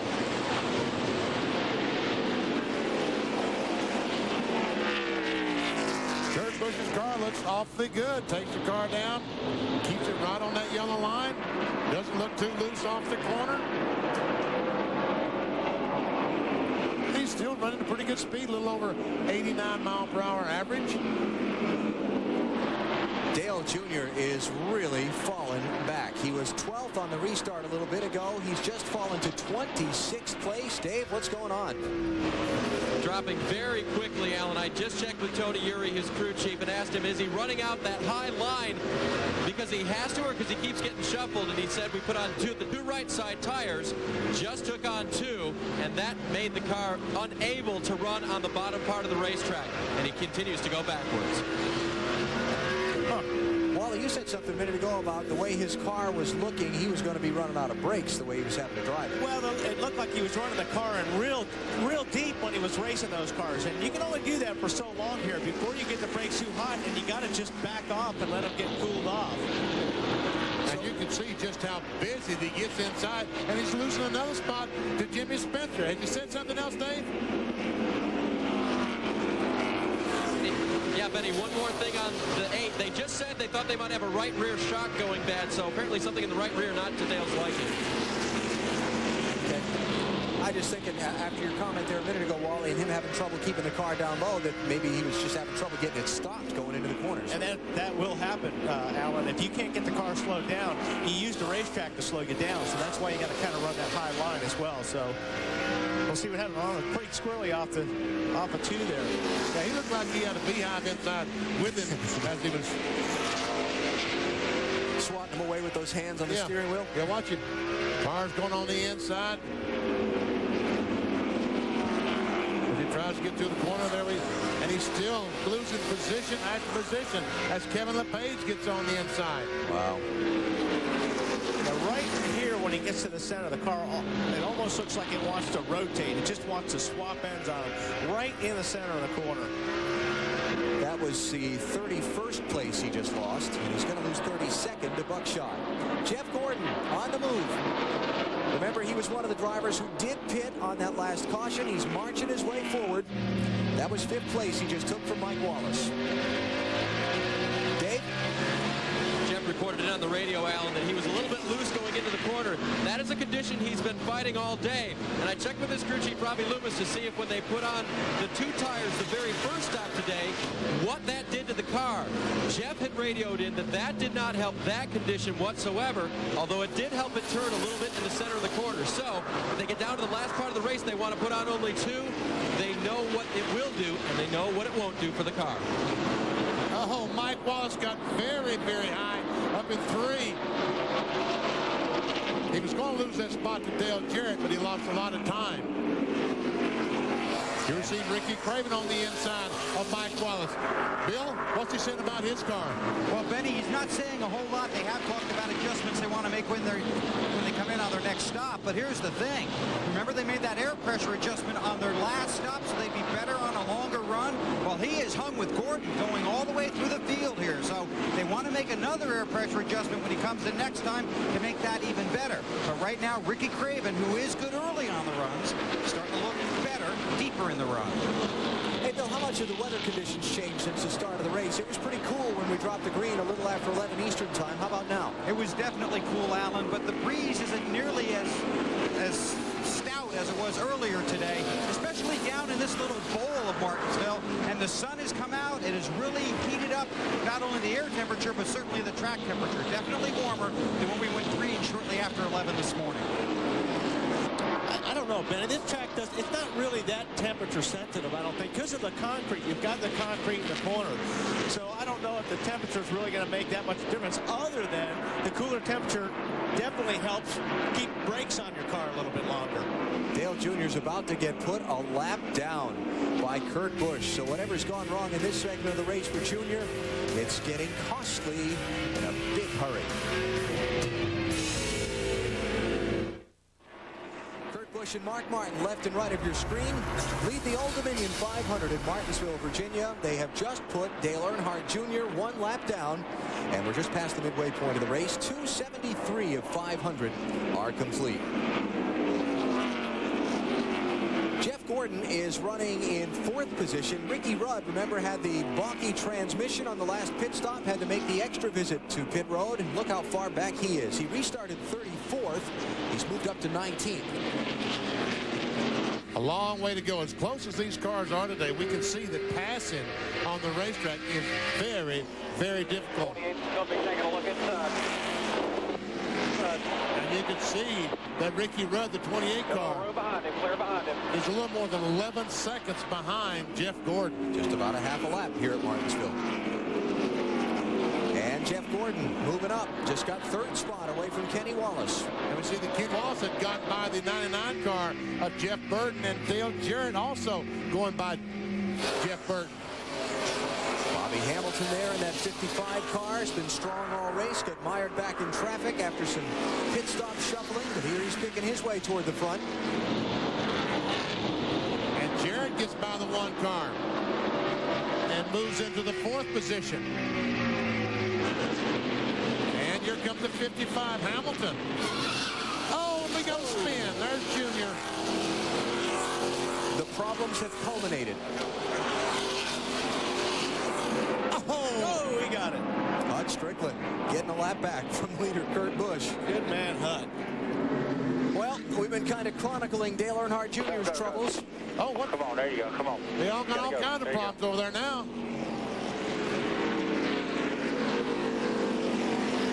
Kept from going 2 laps down. No, he didn't. Let's see. Let's see when he gets back around here. All right, here comes Kurt Busch. Kurt, you can't pass the pace car. Easy, Kurt. All right, Dale Jr. kept from going 2 laps down. Leader is in. Marty. Very good for Kurt Busch. Allen a little loose off 2. They decided to make no adjustments. They were going to make a track bar adjustment. It will be 4 tires for young Kurt Busch. To Bill Weber. To Matt Yoakum, sorry. Mark Martin, the 2nd place runner, is already in his pit. No changes for the 6 car, just 4 tires. His car is very good. To Bill. This will be tires and fuel for Dale Jarrett. A little loose off, but not bad. Rolling well through the corners. So a good run for DJ. Dave. Half round down on the track bar, a continued adjustment for Jeff Gordon. He says he's just a little bit loose off the corner. They will also take on 4 tires. Trouble in front of him. The 66 of Todd Bodine gets turned by Ward Burton as Burton was exiting the pits and Bodine was coming into the pits. Now Bodine backs up into traffic. He still has not had service on his Ford. The pole sitter now trying to get it corrected as Benson squeezes through, and now Bodine will have to go all the way around and re-enter pit road. Boy, I'll tell you, lucky that wasn't a bunch of cars getting pit stops right there when that happened. Ward Burton leaving his pit as Todd Bodine turned into his just in front of Ward, and the contact between the two. We'll look at it when we come back. Right now we're under caution here at Martinsville in the Old Dominion 500.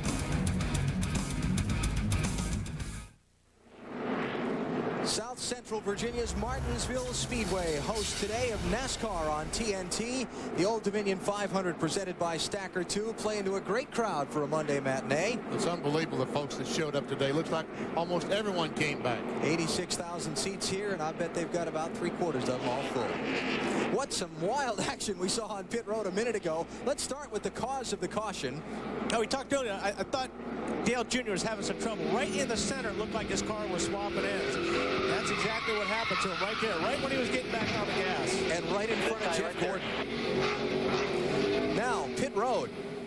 We see Jeff Gordon. We see the pole sitter, Todd Bodine, come into his pit. His crew was ready, but Ward Burton, the 22 car, was leaving as the 66 slowed down. Bam, he hit him in the left rear. Around goes Todd. He was not able to make his pit stop. Had to go all the way around and come back in.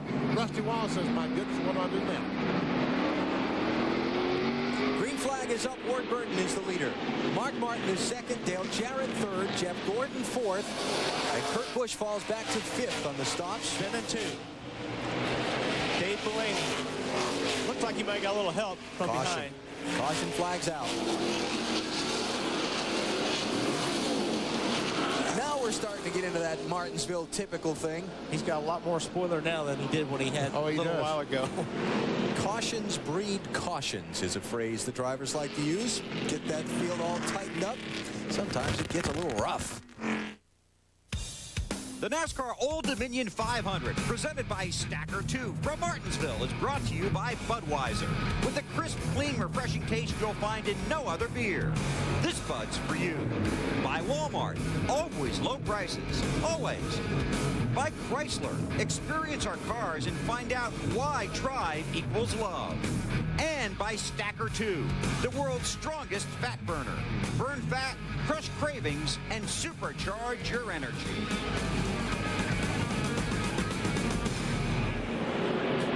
.287 is the lap count now. 1 lap away from the restart here in Martinsville. Here's why the yellow flag.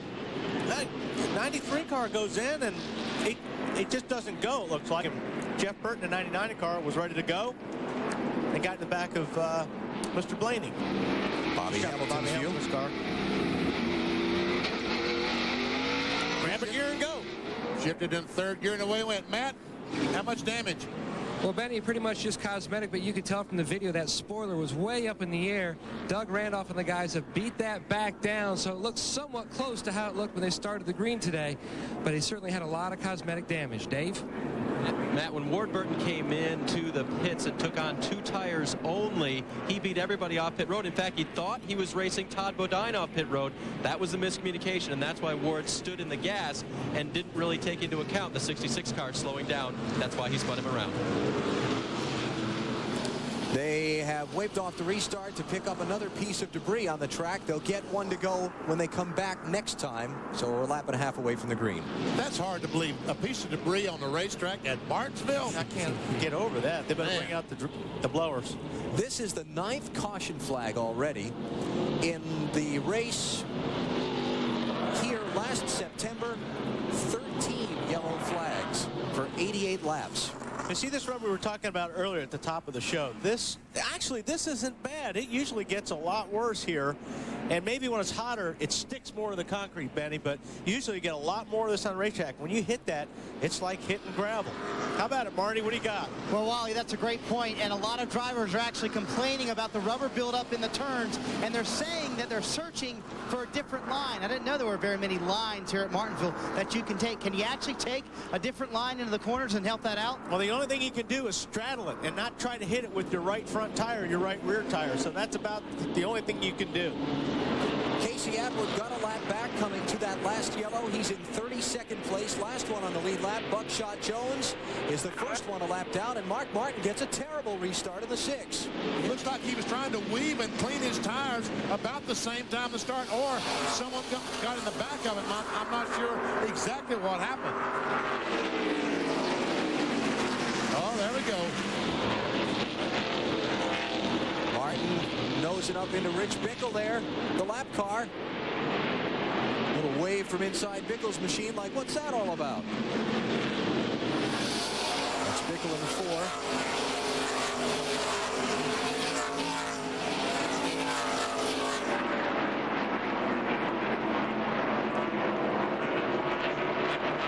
Let's go back and take another look at that restart from a minute ago. See what happens here. Is Mark in 2nd spot? It looks like he got hit by Dale Jarrett. Yes, he did. And Gordon had to get off the gas, and the 97 car, Kurt Busch, had to go down the inside to avoid another wreck. And he kind of got hung up behind the 71 car. But now they got it all sorted out. So we had about 4 wrecks there, just nobody spun and nobody crashed. I I can't imagine what it's like inside one of these race cars in this traffic here at Martinsville. I suppose it's very easy to understand why these guys get so mad. Because they have the adrenaline going just as high as it's possible to have adrenaline flowing. And when something happens on the racetrack, you're right. They get angry quickly. People running into you, bouncing off each other. Nothing, you know, Dale Jarrett didn't mean to run into Mark there. He just got a better jump than Mark did. But you always think he did it on purpose. Anytime somebody hits you, you think, man, he hit me and run into me. He did that on purpose. You think he did it on purpose or he's stupid, one or the other. Or both. Or both, yeah. Normally both. Talked to Johnny Benson earlier in the weekend here at Martinsville about this racetrack and why it's not one of his favorites, and that anger factor was one of the things he told us about. It's difficult, you know. You want to go racing, but when you get here, everybody takes the excuse that, well, I can just bang you out of the way and get away with it, and that really takes a lot of the fun out of it. I mean, you hate to get beaten, banged, and run all over the track and destroy half your race car, and everybody thinks it's okay to do that. And I think that's probably why, you know, a lot of the guys don't particularly care for the play. I'm with JB on that one. Benson running in 16th. Remember, he had the problem earlier that dropped him all the way to the back of the field. Had to make the extra pit stop under an early caution. He's picking his way back up. On board with Joe Nemechek.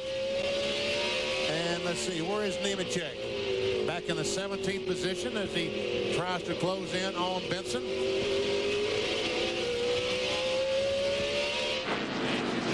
And Benson there trying to overtake his teammate Ken Schrader in the 36 for the 15th spot.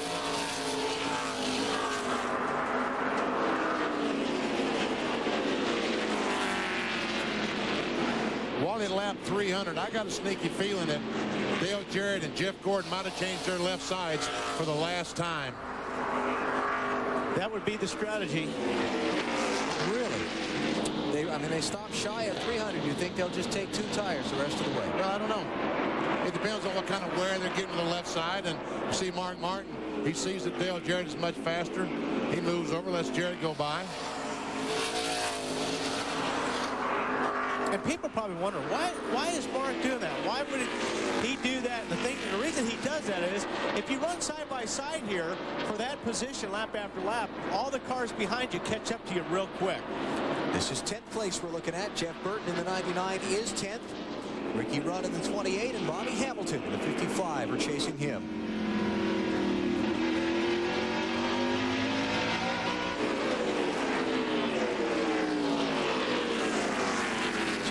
Running 4th while Rudd is back here in 11th. So thus far in the race, the championship picture not good for Ricky Rudd, although considering he fell back to 34th with a balky transmission and an extra pit stop back at lap number 207, he's getting away with that for now. 196 laps to go in the Old Dominion 500 at Martinsville. NASCAR on TNT bringing you today the Old Dominion 500 presented by Stacker 2 from the half-mile Martinsville Speedway in South Central Virginia. We look down on this beautiful racetrack from our U.S. Army Skycam. There are 212 ways to be a soldier. Find out more at GoArmy.com. There's your leader. 22 car Ward Burton now being pursued by Dale Jarrett. And this could present big problems for the rest of the competition. Dale Jarrett, very, very fast. One here in the spring. Just Dale Jarrett like in Martinsville. Dale Jarrett's teammate, Ricky Rudd, just moved into the top 10. He's in 9th place now. He's just overtaken Mike Wallace for a spot. Matt Yoakum. Ricky Rudd, a whale of a drive from 34th up to 9th. Fatback, are you concerned, though, about Ricky using up that race car? No, I mean, he's not really abusing it like he looks like he is right now. We've been in the back, just like last time. And Ricky does real good in this place. He's just taking his time, going up through there, and hopefully he can get back to the front by the end of the race. Any concern about that early transmission trouble? No, I don't think so. I mean, it's uncommon, but it's not uncommon. Stuff like that happens. You got it jammed in 2 gears at once. We got it fixed. I think we'll be all right now. Going from the back to the front is nothing new for Ricky Rudd here. In the spring race, he had a failure to brake light connection, lost only 2 laps, and fought back to finish second. He's hoping to pick up today his capacity crowd here at Martinsville. And Ricky is running the fastest laps on the track right now. Last time by, he ran a 20.66. Everybody else at least a 1/10 of a second slower than he. Well, we saw just a moment ago he was about 5 6/10 of a second behind Ward Burton. Now it's under almost 5 4/10. So he is gaining every lap on the leader, but he's still got 5 seconds to make up. Brett Bodine has just gone back to the garage. It'll be the 3rd trip behind the wall today for him as they continue to deal with those brake problems that he came down with earlier. And the leader catching some traffic, Dave Marcus, here in Martinsville today after Dick Trickle qualified that car for him on Friday.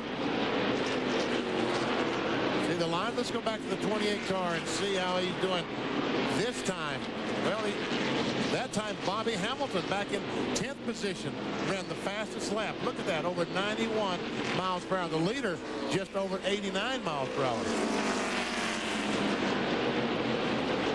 Ward Burton and Dale Jarrett now working up on the back of Kevin LePage to try and put the 32nd place car 1 lap down. Kevin in the 7, the last one on the lead lap.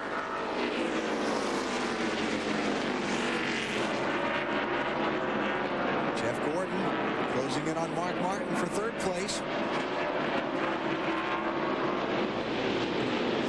There's a man who has just an enviable record here in Martinsville, is Jeff Gordon. In 17 Martinsville career races, he has 10 top 5s, 3 wins, a career average finish of 6.8. And right now, Jeff Gordon probably has less damage on his car than any other car out there.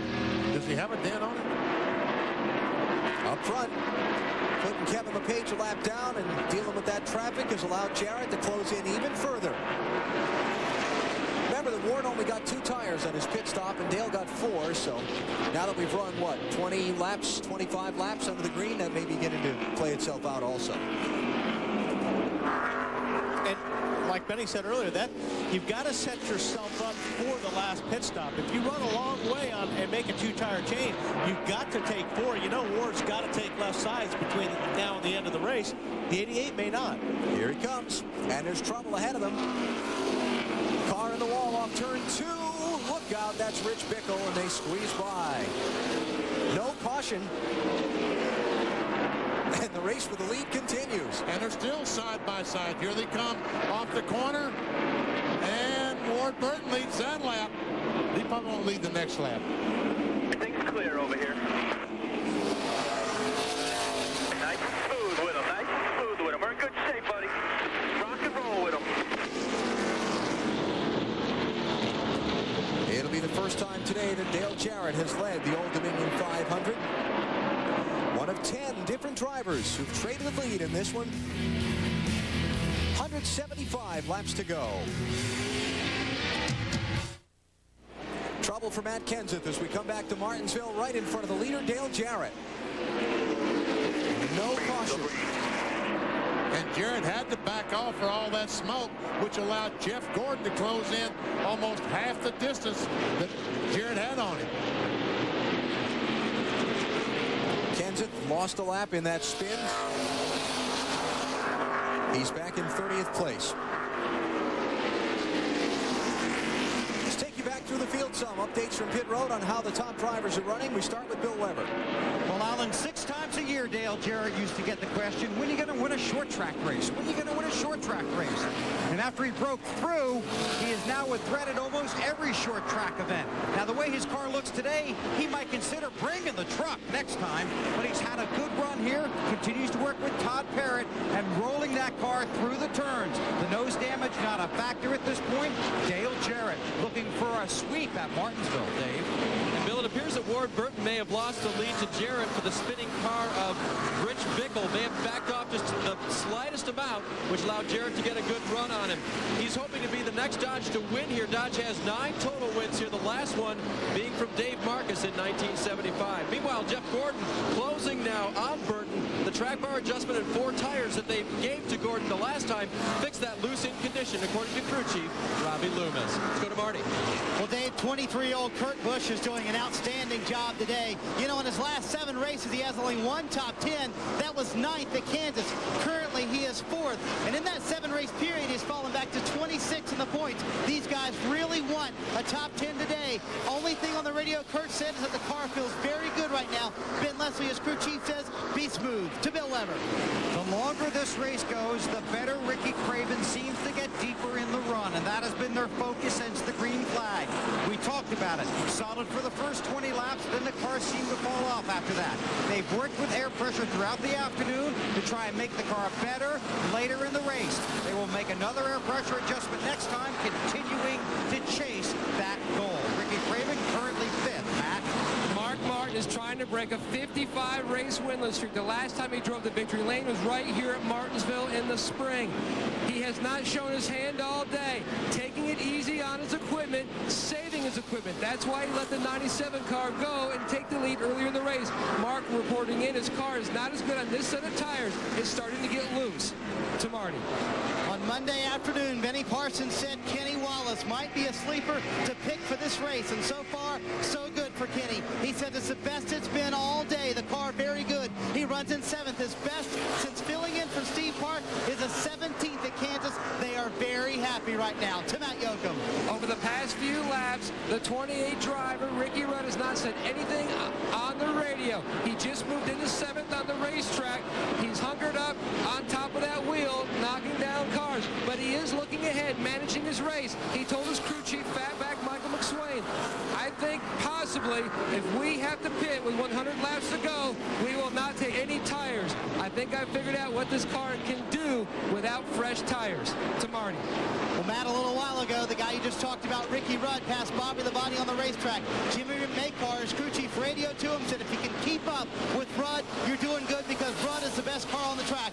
Bobby Labonte has 3 top 10s in his last 4 races here, and he's well on his way to another one today. Running in 9th, he's a little bit loose, and he's one of the drivers talking about the rubber buildup on the racetrack. When he hits it, he said his car gets very loose. To Bill Weber.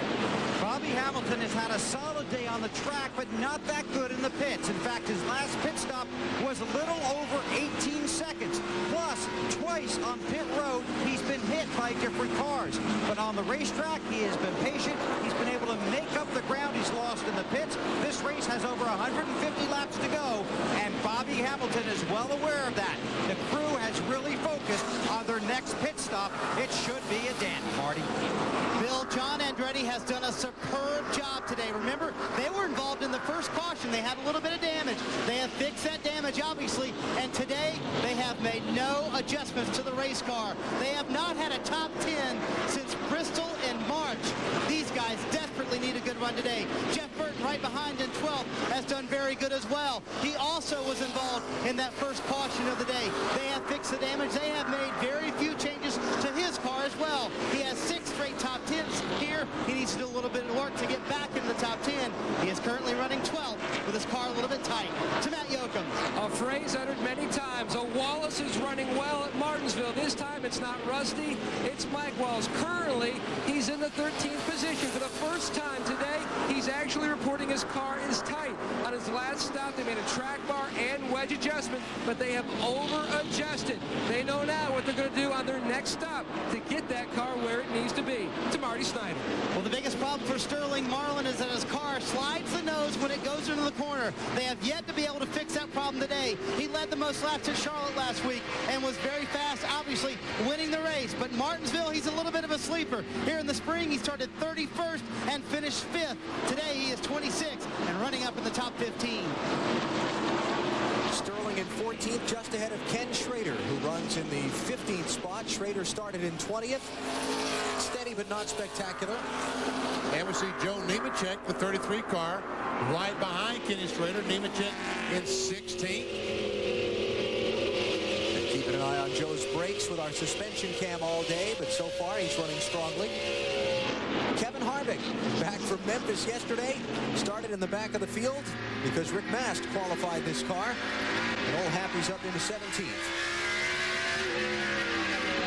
Struggling thrilling day for Rusty Wallace. I mean, it's just hard to imagine going through a field and getting back to 18th and finding Rusty Wallace, because he has dominated this track for so long. Bill, what are they saying down there? Well, that's exactly it, Benny. They're not saying much at all. And we lost. And neither is Bill. I'm back. Just had to duck out of some traffic there. You know, it's a dangerous sport. Rusty has not said much really at all on the radio. I talked to his crew chief, Robin Pemberton, a few laps ago. He said they think they've tightened Rusty up a little bit, but ever since he spun, Rusty's primary focus, get back those positions that he lost. Hasn't been overly successful at that, but again, with 150 to go in this race, Rusty might have an opportunity to make that Ford a little bit better. Jerry Nadeau's been perhaps the hardest working man on the day today. Lost 2 laps in an incident earlier, made them both up. And currently runs in 19th position. And I really believe if you could give him track position right now, 25, get him up front with Dale Jarrett, he would be as fast as Jarrett. Still on the lead lap, cars we're looking at, Jimmy Spencer. This is 20th place, and 21st, Ron Hornaday right behind him, racing for a spot. Neither one have been up in the top 10 at all day. Just kind of hanging midfield. Then in 22nd place. All right, let's check up front. Second place here. As Robbie Gordon spins on the backstretch, the 31 car, and he's pointing the wrong way. This probably will bring out the caution flag. And it has. Yellow flag number 10. And another big opportunity for pit strategy right here. 147 to go. Do you change lefts? You're Dale Jarrett. I do. I'd change 4 right now. Well, I probably would change 4 because you may not have to stop again. These cars, I believe, can run the rest of the way. In case it were, I'm coming in. In case it were to go green flag. Robbie was one of the cars on the lead lap before that spin. All right, let's see what's going to happen. Marty? Kurt Busch will come in running third. The 23-year-old doing an excellent job today, Alan. They will take 4 tires, and they will make no adjustments. They plan on this being their last stop of the day. Kurt said, we don't need any more tires. We need no adjustments. To Matt Yoakum. Ricky Rudd trying to pick up his 4th Martinsville win. Will not take on any adjustments to this 28 machine. He has climbed to 4th from 34th. Now he's taking on 4 tires. To Bill Weber. They've already made a wedge adjustment on Dale Jarrett's car. 1 round in the left side. It's 4 tires and fuel. They should be able to reach the finish. Dave? Ward Burton took 2 tires last time, beat everybody off of pit road. He'll take 4 this time. Can they accomplish the same feat? He does get beat by 2 or 3 cars. Nearly hit by Ricky Craven, but he does beat Dale Jarrett out of the pits, and Jarrett was leading. First one off the pit lane. Look at that rush. First one off the pit lane was Bobby Hamilton. Now, we heard Bill Weber report about that they've struggled on some pit stops earlier in the day. We'll check back with Bill in a moment and see if Hamilton got 2 or 4 tires. I'm betting on 2. Ricky Rudd had a great pit stop. All right, here's the race off pit road. Ever see Hamilton? And man, it had to be 2 tires because so long is going before the next car comes off. There goes Rudd, Busch, the 32 car. And Jarrett, the leader, back in about 5th or 6th, and Jeff Gordon back in some traffic now. And indeed, it is confirmed it was just right side tires on the 55 car. Casey Atwood stayed on the track to lead a lap. Now he's on pit road for service. Casey got back on the lead lap at the previous caution, collecting those 5 bonus points in the championship standings. You're watching NASCAR on TNT. A lap away from the restart in the Old Dominion 500 presented by Stacker 2 at Martinsville. Bobby Hamilton's team taking just 2 tires on that stop. Hey, I think they're done with left side for the rest of the day. You said before. Yep, I think they're done for the rest of the day. If they didn't change them now with 150 laps to go. Track position is everything. Hamilton leads, Rudd is 2nd, Kurt Busch is 3rd, Ricky Craven is 4th, Ward Burton is 5th, then Dale Jarrett, who was the leader at the caution, Jeff Gordon, Bobby Labonte, Jeff Burton, and Mark Martin. Oh, look at Kurt Busch. On the outside, they are going 3 wide. Wow, what a move to get. Oh, I thought he made a move. Man, Ricky. He did a lot of damage that right front right there. He actually drove up on top of the 97 car there. And he cut down Kurt's left rear tire in the process. So he delivered a message to the young man that he wasn't happy with the restart, but at the same time, did he tear his own car up, Ricky's, when he's second in points? Well, he obviously has got some damage to the brake ducts on the right front, and that's the most important corner of this race car. Make sure that right front is cool for those brakes. Now, he can't get down to get the pit road. Kurt can't. There goes the entrance to the pit road. He's going to spin it here in a second. Well, he hit the wall first. He's still going to spin, looks like. It looks like Benny's virtual lap. Yeah, doesn't it? Yeah. All right, now you can finally get to the inside. And the left rear is completely flat now. What a terrific run this young man had today, going today.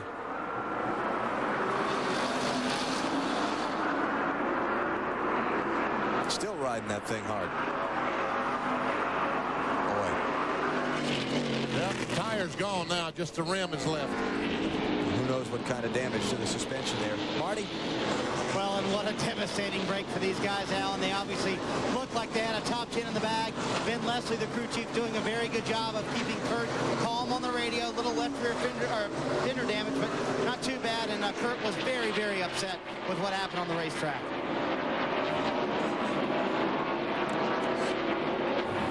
Let's see the 28 car here. See, boy, that, I don't know, that may help the brakes. I don't know. There's a lot of air going through there. It's not really going to affect the aero too much here because that's really not important.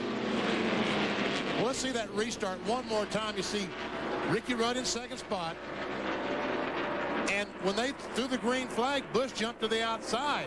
When they get down the corner, Busch goes to the inside. But there, Ricky tries to get back under him as he come off the corner, and there's where they made the contact. Now, whether or not that was payback or not, I don't know. Yeah, Kurt Busch did nothing wrong there. I mean, that lane was open, and he went for it. How about Ricky Rudd's car, Matt? Well, Alan, as crew chief Michael Fatback and Swain walked out into pit road, out into the middle of pit road, and looked at Ricky's car, eyed the right front corner as he came down the front straightaway 2 laps ago, and he gave me the thumbs up. Said, looks like everything's okay. Just a lot of typical Martinsville cosmetic sheet metal damage. To Marty Snyder. Well, and Matt, things are getting worse for Kurt Busch. There is tire wrapped around the axle. It is very hot. These guys are having a tough time getting that excess tire off of the axle. It's wrapped around the hub as well. Kurt now shuts the engine off. They also cut a brake line. Ben Leslie noticed, very smart to notice, that the inside of the hub of the tire they pulled off back here in the pit stall had brake fluid on it. So he noticed that. He said, we must have cut a brake line. As soon as he said that, Kurt radioed in, we've cut a brake line, and now they're trying to pull the rubber around from the axle. These guys had a top 10 or a top 5 in the bag today, and it looks like they're not even going to finish on the lead lap here. That's a good call, Marty. Good call to find that brake fluid on the wheel. So tip the cap there to Ben Leslie, Kurt Busch's crew chief, for spotting that. And Kurt right now is 7 laps down. Now here's a battle for the 8th position between Jeff Gordon and Jeff Burton. Burton started in the back of the field. This is a backup car. Final practice, Ricky Rudd lost an engine on the track just in front of him. He got in the liquid and clobbered the outside wall. Burton himself involved in an incident in the early part of the race where he basically had to stop on the racetrack. When a couple of cars tangled in front of him, he wrinkled up the nose of his machine. And yet here he is, top 10. And let me just say this, Bobby Hamilton is just loving that track position. He is pulled away by over 2.5 seconds from Ricky Rudd. Talk about, I mentioned Jeff Gordon's enviable Martinsville record a little while back, Benny. Listen to Jeff Burton. In the last 3 Martinsville races, 2nd, 3rd, 3rd.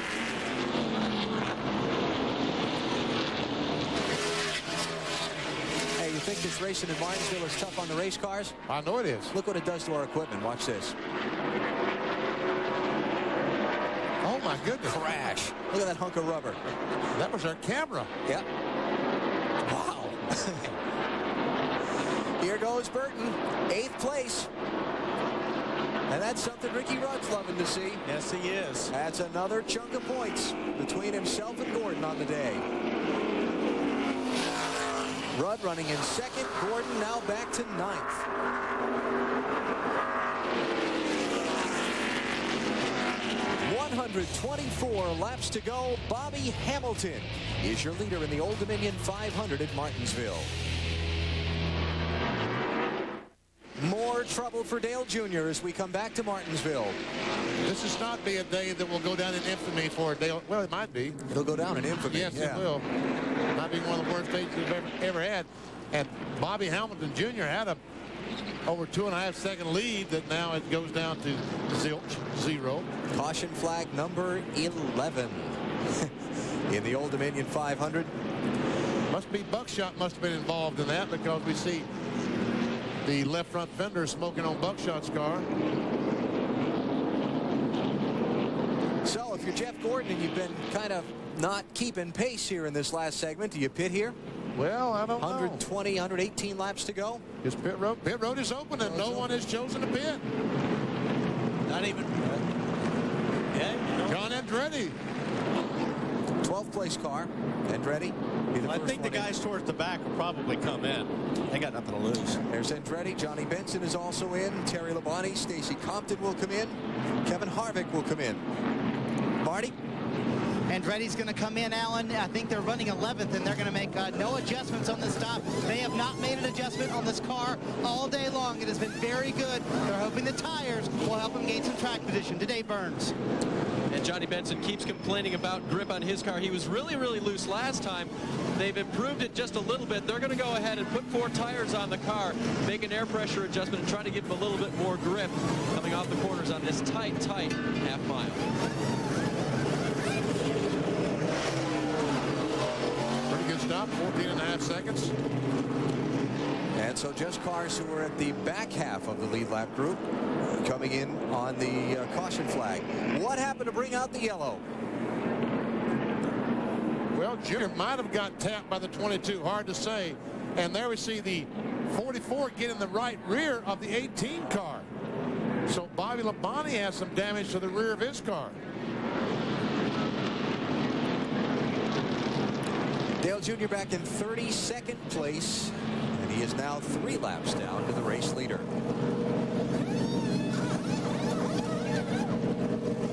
Dave? And they're going to go ahead and change 4 tires for Dale Earnhardt Jr.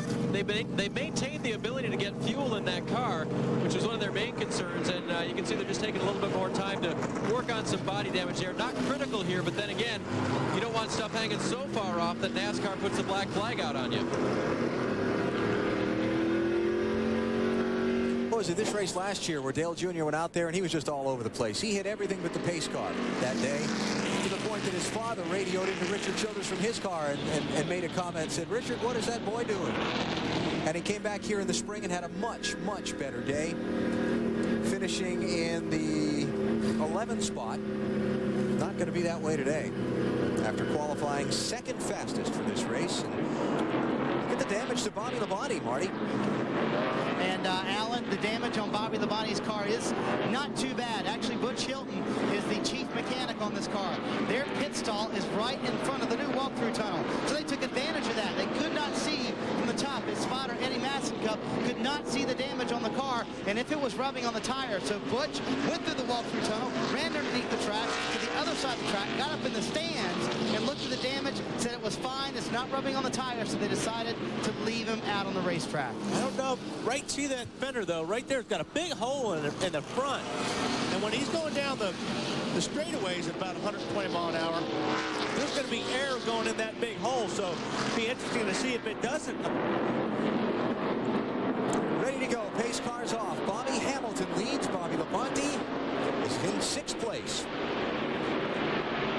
Hud Strickland in the red and gold car. First one a lap down to the inside of the leaders.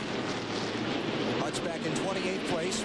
And Hamilton, the leader, got a terrific break and put the lap car of Hud Strickland at 90 between himself and Ricky Rudd in 2nd place. What a huge break. And don't forget, Bobby Hamilton has got a lot of brakes left, so I think he can even run faster if he has to.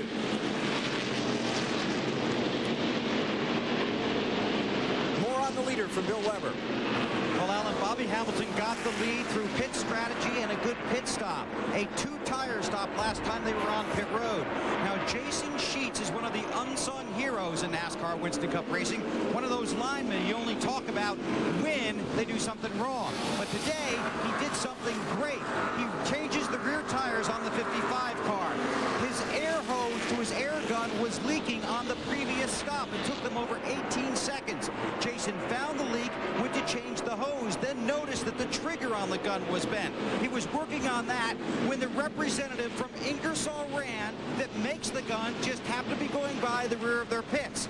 He showed him the gun. The representative went and got him a new gun. When he didn't come back quick enough, Jason ran after the representative, came running back with the gun, attached the new air hose, the new gun, taped the connection. Then they made the two-tire stop that made Bobby Hamilton the race leader. His crew chief, Jimmy Elliott, says, our car is good. We haven't been able to show it because we've been trapped in traffic. Now they hope to show it off. And look at Hamilton not using those brakes, how he drifts up off the bottom, and Ricky Rudd is staying right on. But Hamilton is maintaining a good speed. It looks like Ricky is catching him a little bit, but also looks like Ricky's using a little bit more brake getting into the corner, which is hard to do when you're chasing the leader down or anybody in front of you. You're going to run that car in a little bit deeper to try to make that ground up. And I think Hamilton is trying to keep his right sides out of that buildup, that rubber buildup that you've been talking about. I think Hamilton is trying to straddle that. Of course, if that camera over in turn 2 hadn't got taken out by that hunk of rubber, we could get a better look at that. Ricky Rudd running second. Jeff Gordon back down in 11th place. Fighting with Hamilton's teammate, Joe Nemechek in the 33. I'm really surprised that Jeff Gordon did not stop that last time. I realized he could not give up the track position, but obviously his car is not as good as it was earlier. Is it, Dave? No, it is not, Benny. In fact, earlier today, I reported that the car starts out tight. Something's wrong with Ricky Rudd, Dave. Hang on. Rudd is off the pace. He slowed on the backstretch. Jarrett went by him. He was wiggling his car. See the smoke? Blowing smoke. Blowing smoke. Second place in points has got problems with 104 laps to go. Matt? Clear. Alan, I just looked at Doug Yates and I said, something in the engine. He goes, yep, something has seriously gone bad in the engine. And you can hear it when he goes by. He's definitely down on power. Wow. Mark it down. Lap 396 at Martinsville. Might have been the end of Ricky Rudd's championship bid. And you see that the problem is getting worse and worse and worse. And okay, it's over. It's over. Yeah. Your line coming outside. Down low as you can. All right, buddy, bring it on pit road.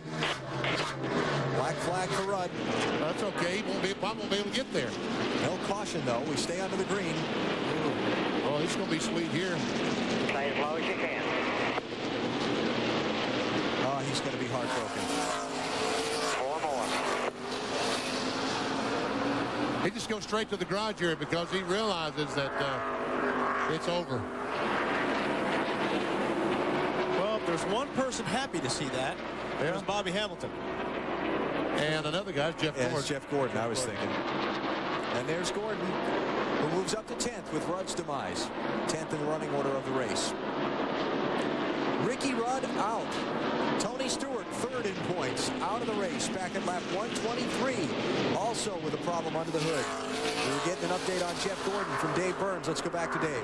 Yeah, just to cap it off, Alan, the condition that he starts out in tight is worse this time, according to his crew chief, Robbie Loomis. So, again, they expect the car to come back around, but it may take longer this time for the 24 to be fast again at the end of a long run.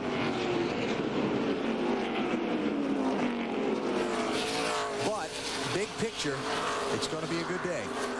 Yes, indeed. For Jeff Gordon. Running right now in 10th spot, Ricky Rudd has just gone to the garage. Bobby Hamilton is the leader of the Old Dominion 500 at Martinsville. Welcome back to Martinsville, where the 55 of Bobby Hamilton continues to lead back in the garage with Ricky Rudd. Ricky, you're in the garage. What happened? Well, not really sure. Something let go on the motor. You know, no warning. All of a sudden, it just hand grenaded, and that was our day. You have a love-hate relationship with this track. Obviously, this puts a major dent in your chances to try and catch Jeff. Well, it really does. We didn't need this today. You know, we needed a victory, and felt like we had things shaping up to go our way. We had a transmission problem earlier in the race. We were sitting there at 4th or 5th and left the pits, and it hung in gear, had to come back in. So we fought all day to get back, finally got back, and then the motor broke on us. We'll see you next week. Thank you. Well, Ricky Rudd won here at Martinsville a number of years ago, one of his most emotional victories, but this will certainly be one of his toughest defeats. Certainly will, Bill. Check our Napa Field summary, how things have progressed through 410 laps of this Old Dominion 500. 12 different leaders today, ties the all-time record for the most different leaders in a Martinsville race. You can see we've had the standard number of yellow flags, a lot of cautions and caution flag laps. Rudd, Tony Stewart, Bill Elliott, and Robert Presley are the 4 cars out. 3 of them due to engine failure, Presley due to an early crash.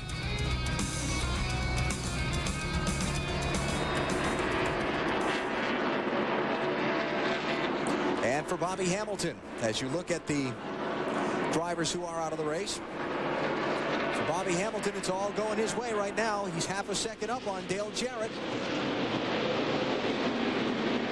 But a lot of traffic in front of the leader, Bobby Hamilton. At what point does the fact that Hamilton only took 2 tires and Jarrett got 4 start to play it out? Let's say we go green to the finish from when they pitted. I don't know. The guys talk about how good these tires are, so they may be good enough till the end. I think it's more of a brake issue, to be honest with you. Who's got the best brakes between these guys up front for the last 50 laps? And you know what? Craven is hanging right with Jarrett, too. He could be a factor in the finish also. Inside the final stages of the Old Dominion 500 presented by Stacker 2, there's the leaderboard at Martinsville. Martinsville in some pretty heavy lap traffic now. Next weekend, it's on to Talladega. Bud Pole qualifying Friday, 4 Eastern on CNN Sports Illustrated. Doubleheader Saturday. Final Winston Cup practice at 1 Eastern time on TNT. Immediately followed by the 300-mile event for the ARCA Series. Then next Sunday on NBC, it's EA Sports. The EA Sports 500 presented by Dodge. 12:30 Eastern time on NBC. That is next weekend from the world's fastest speedway. And look at the race for the lead.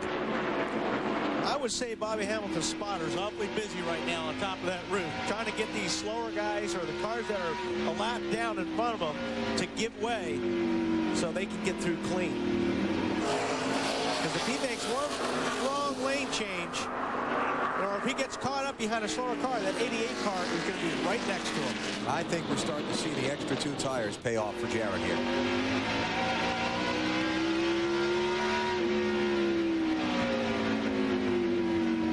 But we'll soon find out. And Hamilton still is not keeping that car on the bottom. But you see, when he does run a little bit higher, he gets a great run off the corner. Now we see Rich Bickland, 4 car.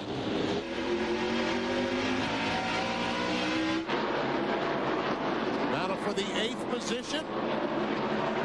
Sterling Marlin, the 40, trying to take it away from Mike Wallace at 12. Sterling, last week's winner at Charlotte. Michael Waltrip in trouble off turn 4. No caution. Look at the leaders weaving their way around. And now the 55 car has got a couple of lap cars between himself and Dale Jarrett. So that's good fortune there for Bobby Hamilton. Hamilton finished 4th here back in the April race at Martinsville. The following week, he went on to Talladega. And it turned out to be a pretty fine afternoon for him. Hamilton at the world's fastest speedway, scoring his first and only victory of the season, leading this 4-deep charge to the checkered flag, edging Tony Stewart for the win, giving Andy Petrie his first ever victory as a NASCAR Winston Cup team owner. And there's Andy celebrating with his driver. He should show some more emotion. Yeah. You think? Yeah, don't be so calm. Jeff Gordon trying to take another spot away. This one is Mike Wallace. Ninth place at stake here. Gordon trying to follow Sterling Marlin through. Marlin has gone up and passed Jeff Burton, just ahead of them already. And now Gordon clears the Mike Wallace car.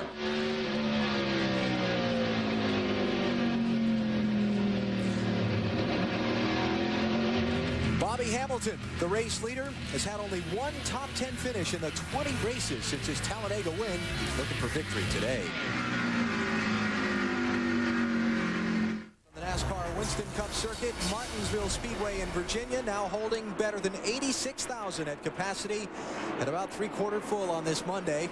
A lot of people not in work today, that's for sure. But Bobby Hamilton has a problem. He just cannot get by the 26 car of Jimmy Spencer. He's been trying for a couple laps. He finally gets by him, but Dale Jarrett has closed up on his back bumper.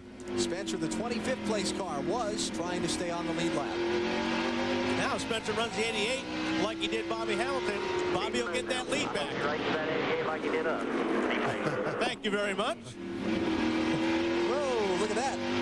He slipped up out of the bottom groove and kind of shut Jarrett off there. How about Ricky Craven, 32 car, hanging right in there, third place. Best career short track finish in a NASCAR Winston Cup race. 7th place, North Wilkesboro, North Carolina, April 1996. And that team has really gotten stronger in the second half of the season. Oh, they have been terrific this year. As we see Terry Labonte very slow, heading towards pit road. Buckshot Jones was on the pit lane with a flat left front tire while we were away in that last commercial break. Let's see what the troubles are for Terry, the two-time NASCAR Winston Cup champ. The way he's approaching that pit stall, I'd say he's afraid of being out of brakes. Yeah, we see the right front brake is on fire. See the right front brake on fire? Marty?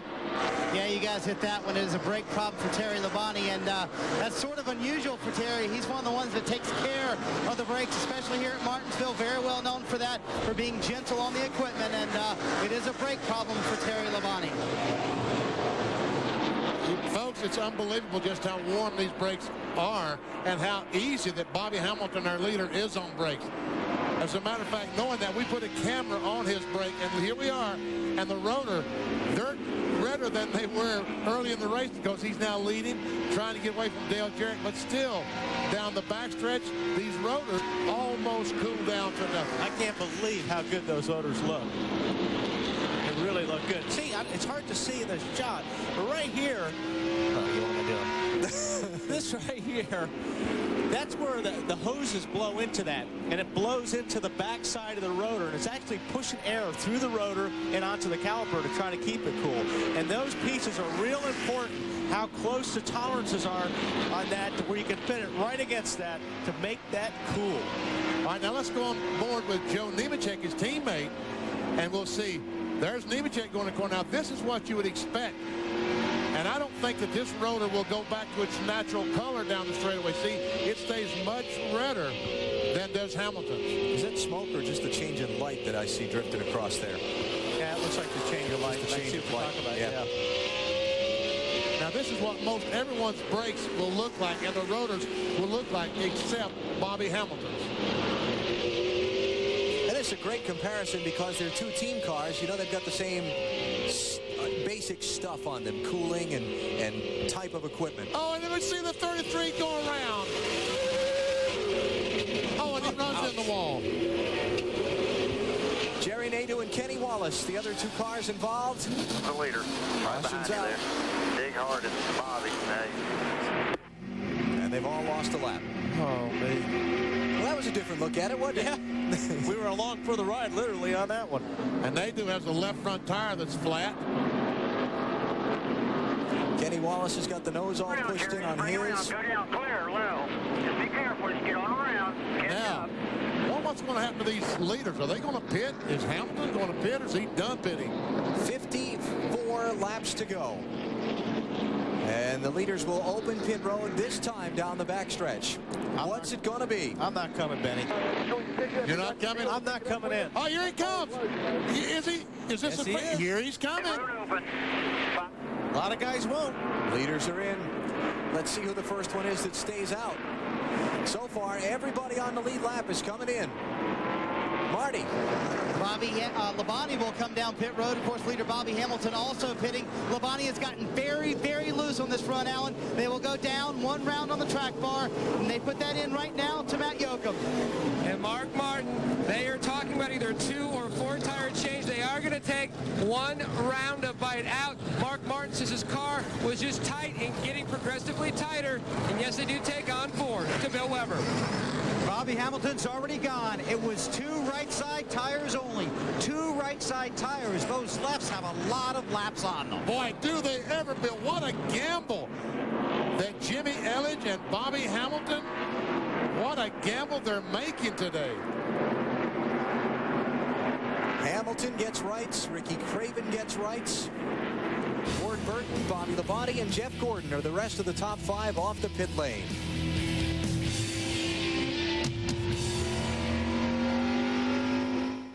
Half a lap from the restart in the Old Dominion 500. All kind of things happening on pit road a moment ago. First of all, here we see the crash between the 33 car and of Joe Nemechek and the 1 of Kenny Wallace. Kenny was on the bottom. Nemechek, they kind of disputed that territory, and find out the windup was we saw 3 cars involved. And there was a crash from on board his brake cam. All right, green flag in the air.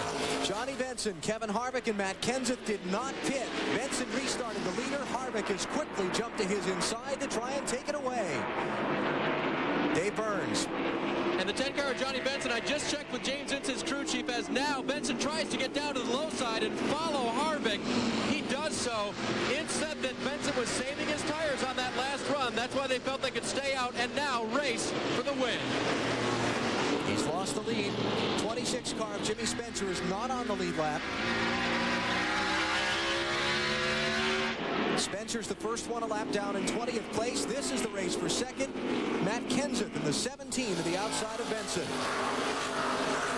4th place car is Bobby Hamilton, who only changed once again right side tires that last stop. Whoa, Johnny Benson got sideways going through there.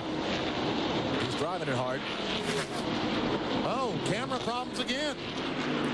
It hit the cameraman in the head, and that's a camera shot we got. Probably scared him. And Jimmy Spencer on the inside of the leader, trying to get a lap back. Boy, Harvick does not want to see that. It's going to allow those other cars to catch up. Would he be better off just letting him go at this point?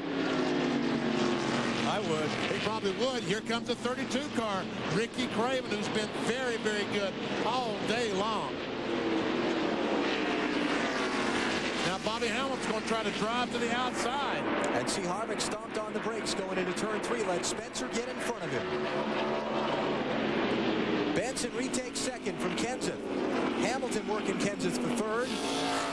Let's mention the cars that took 2 tires on the last stop were Hamilton, Craven, Ward Burton, Jeff Gordon, Bobby Labonte, and Mike Wallace. Dale Jarrett was the first one off the pit lane that got 4 tires. He's running back at 9th.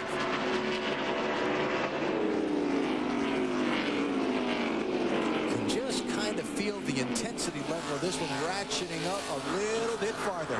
Bill? Well, Alan, just before they came down pit road, crew chief Jimmy Elledge asked Bobby Hamilton, did you leave us anything on the laps? He said they are fine. So they made a 2-tire change, right sides only. They're asking those left side tires to go 220 laps here at Martinsville.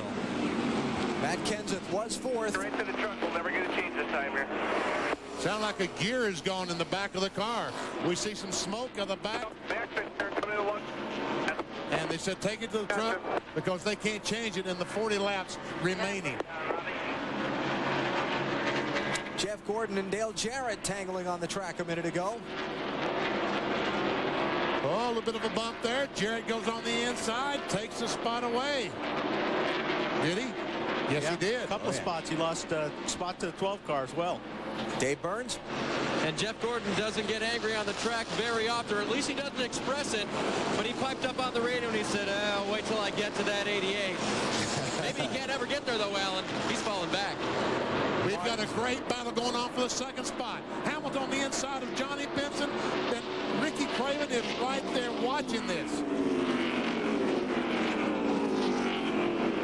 last thing that Kevin Harvick wants to see is that 55 get clear of the traffic.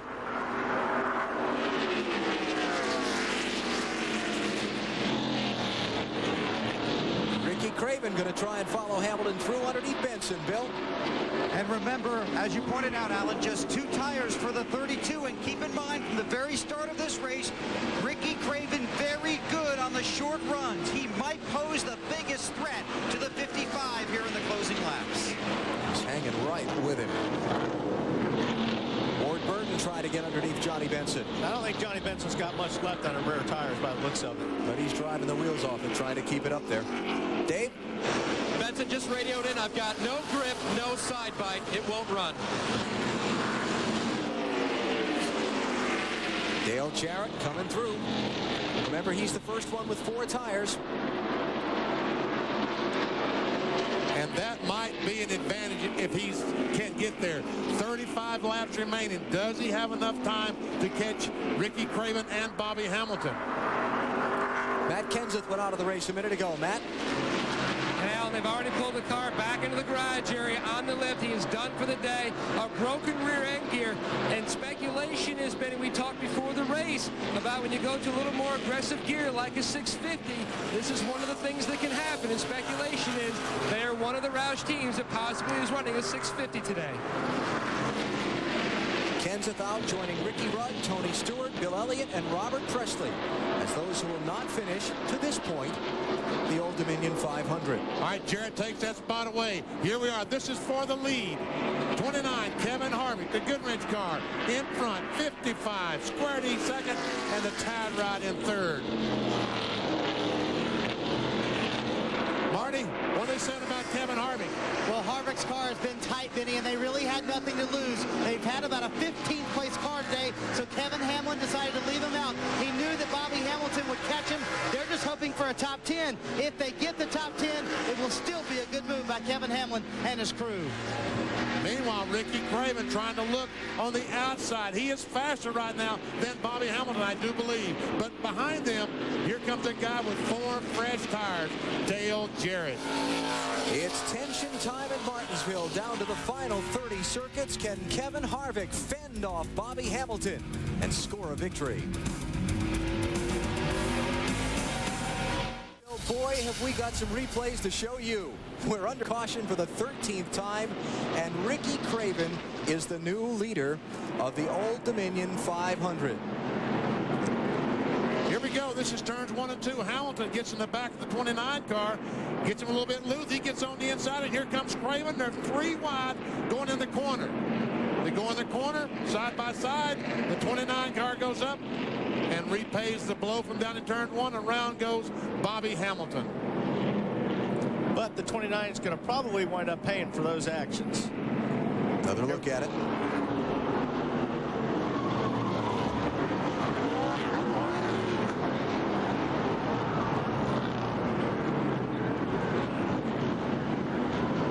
Hamilton has been on and off pit road under this caution.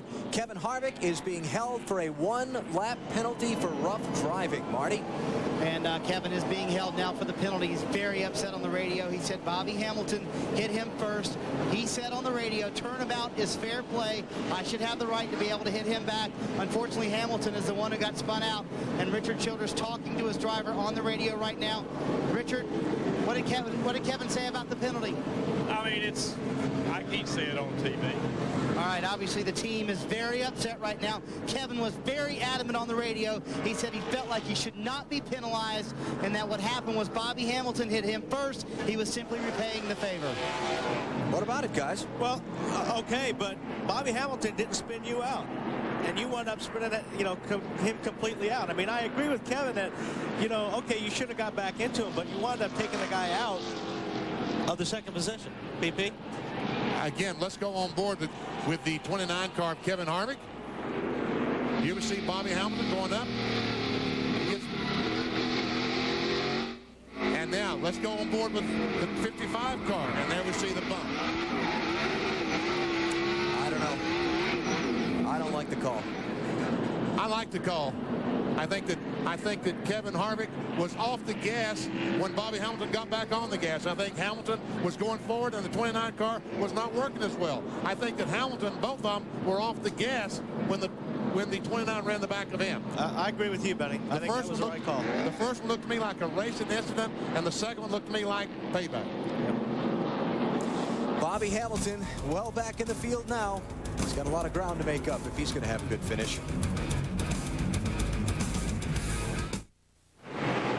And we welcome you back to Martinsville, Virginia, the closing laps of the Old Dominion 500. A couple of items down here from pit road. NASCAR has cautioned drivers on the lead lap to make sure they stay bunched up on the restart. No laying back trying to get a better jump when the green flag comes out. Remember, this is the track where Rusty Wallace was leading and then jumped the restart and was black flagged and lost the race. One other note, Ricky Craven and his crew talked it over about coming down pit road. There was no way they could do it, even though they only took 2 tires on the last stop and Dale Jarrett took 4. Mike Beam said, we'll give it everything we've got. Ricky Craven said, that's exactly what I'm going to do. We'll see what happens. All right, Bill, thanks. Bobby Hamilton is back in 16th place. Kevin Harvick, 23rd, 1 lap down. It's Craven, Jarrett, Ward Burton, Bobby Labonte, and Johnny Benson, the top 5. And we're getting set to go green with 17 laps to go.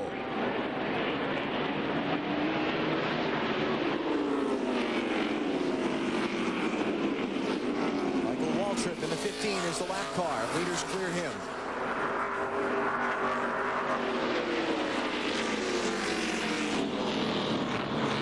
And if we've seen the last of the yellow flag, I'd be shocked. Because as you look here, Ward Burton, the 22 car, trying to get on the inside of the 88.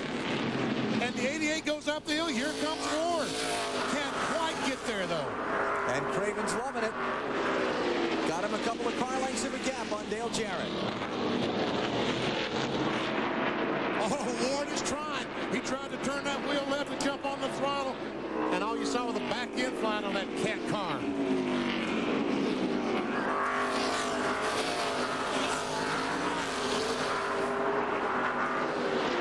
Just behind this, Mike Wallace trying to take 5th from Johnny Benson. He was just issued a warning by NASCAR to settle down a little bit, not use the front bumper so much.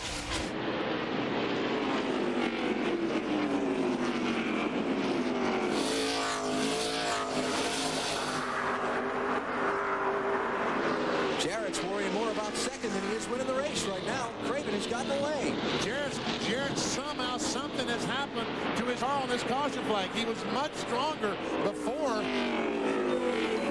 the caution flag versus the Ricky Craven car. And Jarrett is using every inch of this racetrack trying to get this 88 car around there and catch the 22. 32, I said. I mean. 12 to go. And Craven, that last lap was 3/4 of a mile faster, mile per hour faster. You see Jeff Burton on the inside of Mike Wallace. This is a battle for 6th.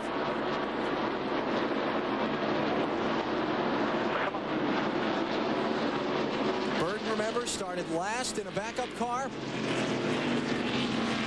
That he's even up fighting for a spot in the top 10. Makes it a remarkable day. And Mike knows it. There you go. You're back clear right now. Mike gets back to the inside, and that was important because they had a line of cars ready to go by him. Still 18 cars on the lead lap. A lot of positions can change hands in these final 10 laps. There's Jeff Gordon in the middle of that group, running 9th. Championship on the day. His title rival Ricky Rudd went out of the race with an engine failure at lap 397. Rudd is going to finish at least 39th, maybe 40th by the time the day's done. Another superb day for Mike Wallace in this 12 car. Now, the 88 car is starting to gain on the 32 car. But it is it too late? Yeah, the 88 car looks to me like he's a little bit loose, especially getting into 1. It looks like the car's loose, and then it really gets sideways in the center. But he is picking up on the 32 car just a little bit. Oh, Craven got that corner a little bit too hard. Or did he? Let's see. Craven still running a very good speed. And we see 99 able to get by Mike Wallace. At 6th place, Mark Martin closing in. Just behind them, Jeff Gordon losing a spot. Sterling Marlin taking 9th from him. Contact.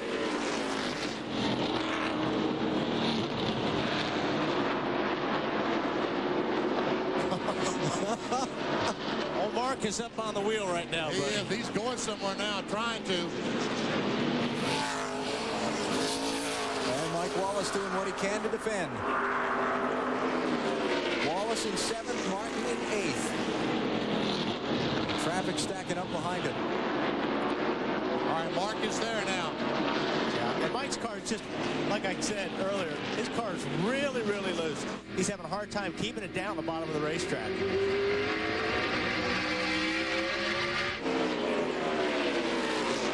Gonna try and get to that inside lane, but he can't do it. Up front. Jarrett is right there, just a couple of car lengths behind Ricky Craven. It doesn't look like traffic is going to be an issue before this thing is over. So only got a few laps left to catch him. 3 to go when they come to the stripe. 3 car lengths for Jarrett. Catching him's one thing. Passing's another. Really caught him there. Remember, Jarrett got 4 tires on the last pit stop. Craven just 2. What's it going to be? Oh, he is right there. Dale Jarrett trying to sweep at Martinsville on the season. Ricky Craven going for his first NASCAR wins the Cup win. He's too hard in the hole, but you see Craven get in that corner as hard as he possibly could. 1 more lap when they come back around. No mistakes, Ricky. White flag is out. Is it going to be Craven with his first win or Jarrett with the sweep at Martinsville? Half a lap to go. Jarrett to the outside.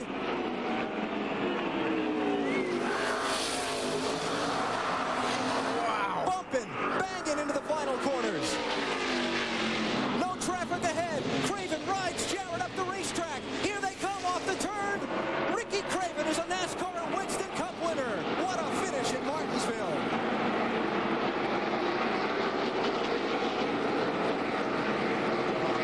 And the fight continues for the rest of the lead lap positions. Burton edging Benson. Gordon finishing 9th. Ricky Craven in his 174th start gets his first NASCAR Winston Cup win. A man who was basically out of the sport for about a year and a half after being injured. I'd say his comeback is complete today. Matt? Not only a comeback for Ricky Craven, a comeback for Mike Beam. Wow, 2 tires. Congratulations. How big is it? Well, it's good. You know, I want to thank Todd, you know, and Ken Moore and Ford especially. Goodyear brought a great tire, and especially Ricky Craven. You know, he's just a great guy. You know, we've become good friends, and you know, it's our own chassis, you know, and whenever I took 4 in Tottenham, or when I took 2 in Tottenham, took 4, I really gambled on it because I've seen the race win here, and you know, and you know, I want to thank Dale Jarrett because he races good. I really appreciate that, and you know, it's good for all our sponsors. Really good for PPI. You know, everybody back to the shop, thank you so much, and you know, it's just great. No, I really want to win at Martinsville for 25 years. I've been coming here forever. When I worked for Butch and Lindley, we lost a couple races up here, and so I don't know if they give you grandfather clock, but I'd like to have one. They certainly give those out here at Martinsville. His first win here in 25 years, the first in Ricky Rudd's career. That is the trophy for winning at Martinsville, a grandfather clock. Ricky Craven's got one on order right now.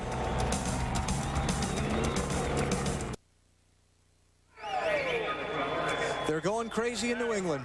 Newburgh, Maine's Ricky Craven is a NASCAR Winston Cup winner. 174th start. Craven injured badly. Multiple concussions a couple of years ago. Had to spend the better part of a year out of the sport. Year and a half really trying to rebuild his career. When he and Cal Wells, the owner of this Tide Ride, started talking about Craven coming to work for him, Ricky said, "I'll submit to any medical test you want to show you I'm capable of driving this race car." He did it, and Bill, he's done it. Today, he's a winner. Alan, you're exactly right, and this will be a very emotional victory lane.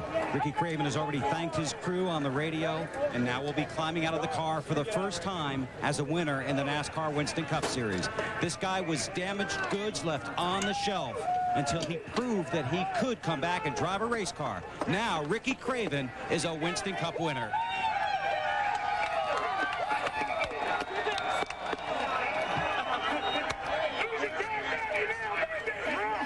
His entire crew obviously is here. He's already talked to Mike Beam.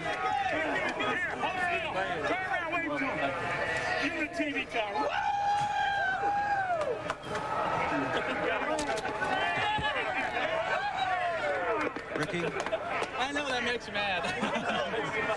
Congratulations. Oh, God, the hardest thing is going to be to talk about it. Just countless people that I have to thank. And I began racing in 1982. I was 15 years old with the dream of winning a Winston Cup race. And by God, we did it today. And you beat Dale Jarrett door to door at the Checkers. And I used him up a little, but you know, I knew he expected me to. My first win. And I found comfort with Dale Jarrett, my mirror. And I just prayed the last 20 laps that I had the strength to keep going, because we took 2 tires and it was getting away from me.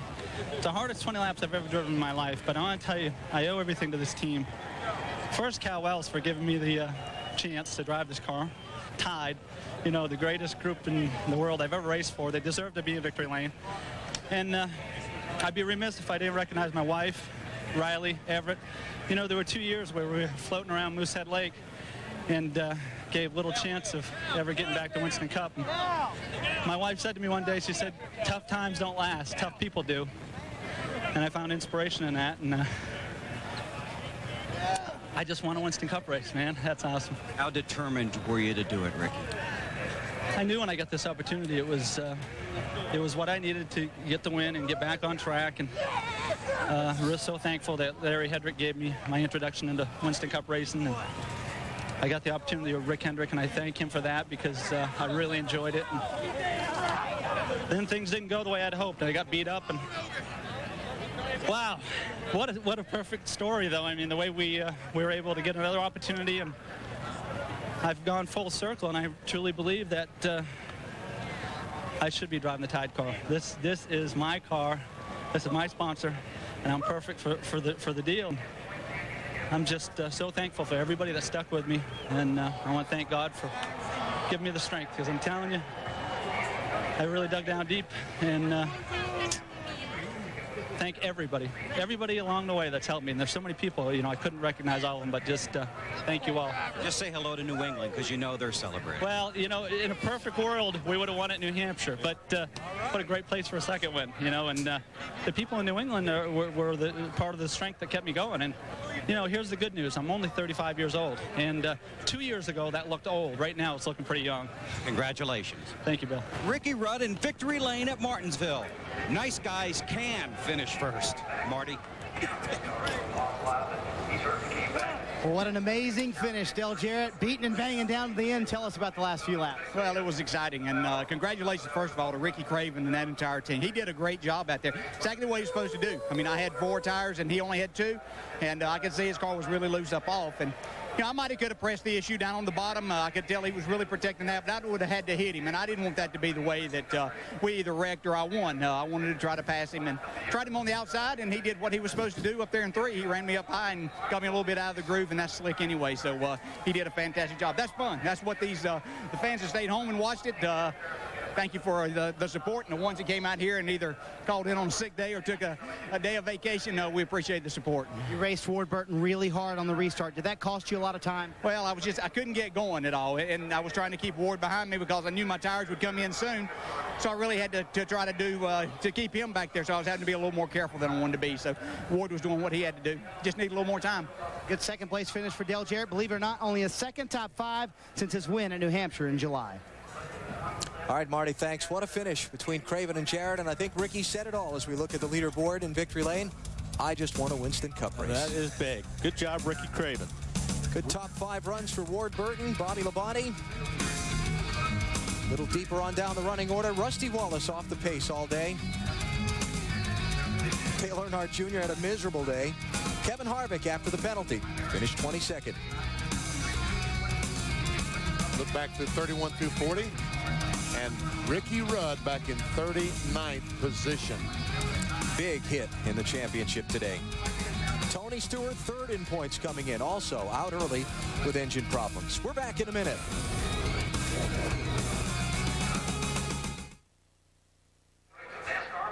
Big hit in points today for Ricky Rudd.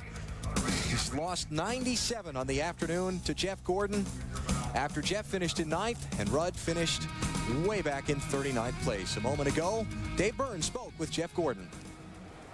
Jeff Gordon finishes 9th today. Jeff, you pad your point lead on Ricky Rudd because he had troubles, but it didn't look like your car was the best there at the end. You know, so good early, and we weren't very good on new tires all day, even when we were good at the beginning, but we needed that track position. Once we lost that track position, there was no getting it back just because we really struggled on new tires. We were still real good on the long runs, but I don't know, we lost the handle a little bit, and you get back there, man, it's wild. I tell you what, we fought hard for this finish. You know, it's not what we were hoping for, but, you know, we got to just take what we can get right now, and that's, you know, come out of a short track with a top 10, we'll take it. Real quick, you took 2 tires early. That was sort of a test. Would you have wanted 2 at the end if you could get them instead of 4? Well, you took 2 actually, didn't you? We did. I kind of wish we would have taken 4 now. You know, we were trying to get that track position back, but we just lost a handle on it there. And, you know, we just couldn't get track position. But, you know, so it didn't really matter. I think, yeah, I would love to take 4, but shoot, 2 it seemed like the best way to go. That's a call that Robbie and the team myself made, and that's the one we're stuck with. But bring home a 9th place finish. We'll take it. For a points leader, a top 10 is still a very good thing. Kevin Harvick finishes 22nd, not the finish you'd want. What took place from your point of view, Kevin? Well, I mean, we're at Martinsville, and there's not a whole lot of room, and we gambled, and we stayed on the bottom of the racetrack and did what we thought was right, and kept it glued to the curb as much as we could, and tried to get good runs up off the corner, and Bobby Hamilton got into us a little bit, and you know, we just kind of returned the favor, and I guess that's not what they wanted to see. So, you know, we'll just live and breathe with their calls, and those kind of calls aren't what fills these grandstands, though. Isn't that an unwritten rule, though, between drivers? Yeah, I mean, I've watched, you know, several guys go out there today and spin people out, and I think it might have something to do with the rookie stripe on the back of the car. But, hey, you know, it's their call, and they do what they want to do, and they didn't feel that it was right, but I didn't feel that it was right that Bobby Hamilton knocked us out of the lead the way he did, and I just, you know, an eye for an eye, and that's the way we race. The guy nicknamed Happy can at least put a smile on the end of what ended up being a very frustrating day. Well, Matt, for the other side of that story, Bobby Hamilton, what happened in your viewpoint? I mean, I was running, you know, real close to him, and I wouldn't do anything any different. All of a sudden, his momentum broke, and I accidentally hit him. Hell, I could have hit him 3 laps before that. I hadn't been driving like that all day, and I knew that he had 4 old tires, and we had new tires. I was just sort of biding my time. And I even slowed down, and then it let the 32 get up under me. Then he ran into me down there and spun us around. But, you know, that's Martinsville racing, and yes, NASCAR did see what happened. They seen its momentum slow down, and that's why they done what they did. But the problem you got here is you got a young kid with a lot of talent trying to fill Dale Earnhardt's shoes and thinks he is Dale Earnhardt, and he wouldn't make a scab on Dale Earnhardt's butt right now. He just needs a little more time. Obviously, tempers pretty hot down here, and they were very disappointed. They might have had the car to win today, Alan. Well, tell us what you really think, Bobby Hamilton. Hey, I figured we'd get exactly what he thought. There you go. Now, a couple of moments ago, Marty spoke with the 3rd place finisher today, Ward Burton. A 2nd straight 3rd place finish for Ward Burton, and looks like you knew you had to get DJ on the restart if you were going to pass him. That's the only way I was going to pass him. He was a little bit better than I was in the long run, but tell you what, really proud of the Cat team. I know everybody says that, but from the spring race here to the fall race, my team has made so much progress. The motor combination is so much better. The aero package better. Tommy and Tracy and the guys have gotten the Goodyear tires figured out more. just a lot of progress in 4 or 5 months there. And a solid finish for these guys. His only second top 10 here at Martinsville. All right, Marty, thank you. Ward Burton finishing third behind Ricky Craven and Dale Jarrett, who put on a thrilling finish for the fans here.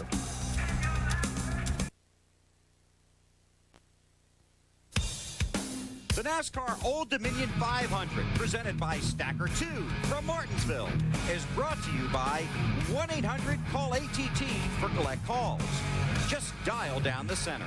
1-800-CALL-ATT. By the United States Army, an army of one. By Pfizer, where life is our life's work.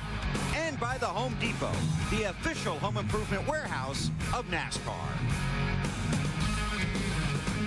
Our Pepsi race recap was a great race. 14 leaders, 19 lead changes, but they saved the best for last. The white flag was out.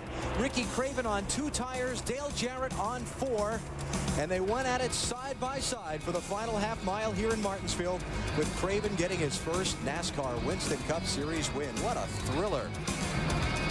Next week, it's on to Talladega for Benny Parsons, Wally Dallenbach, Bill Weber, and our entire NASCAR on TNT crew. Alan Bestwick. See ya.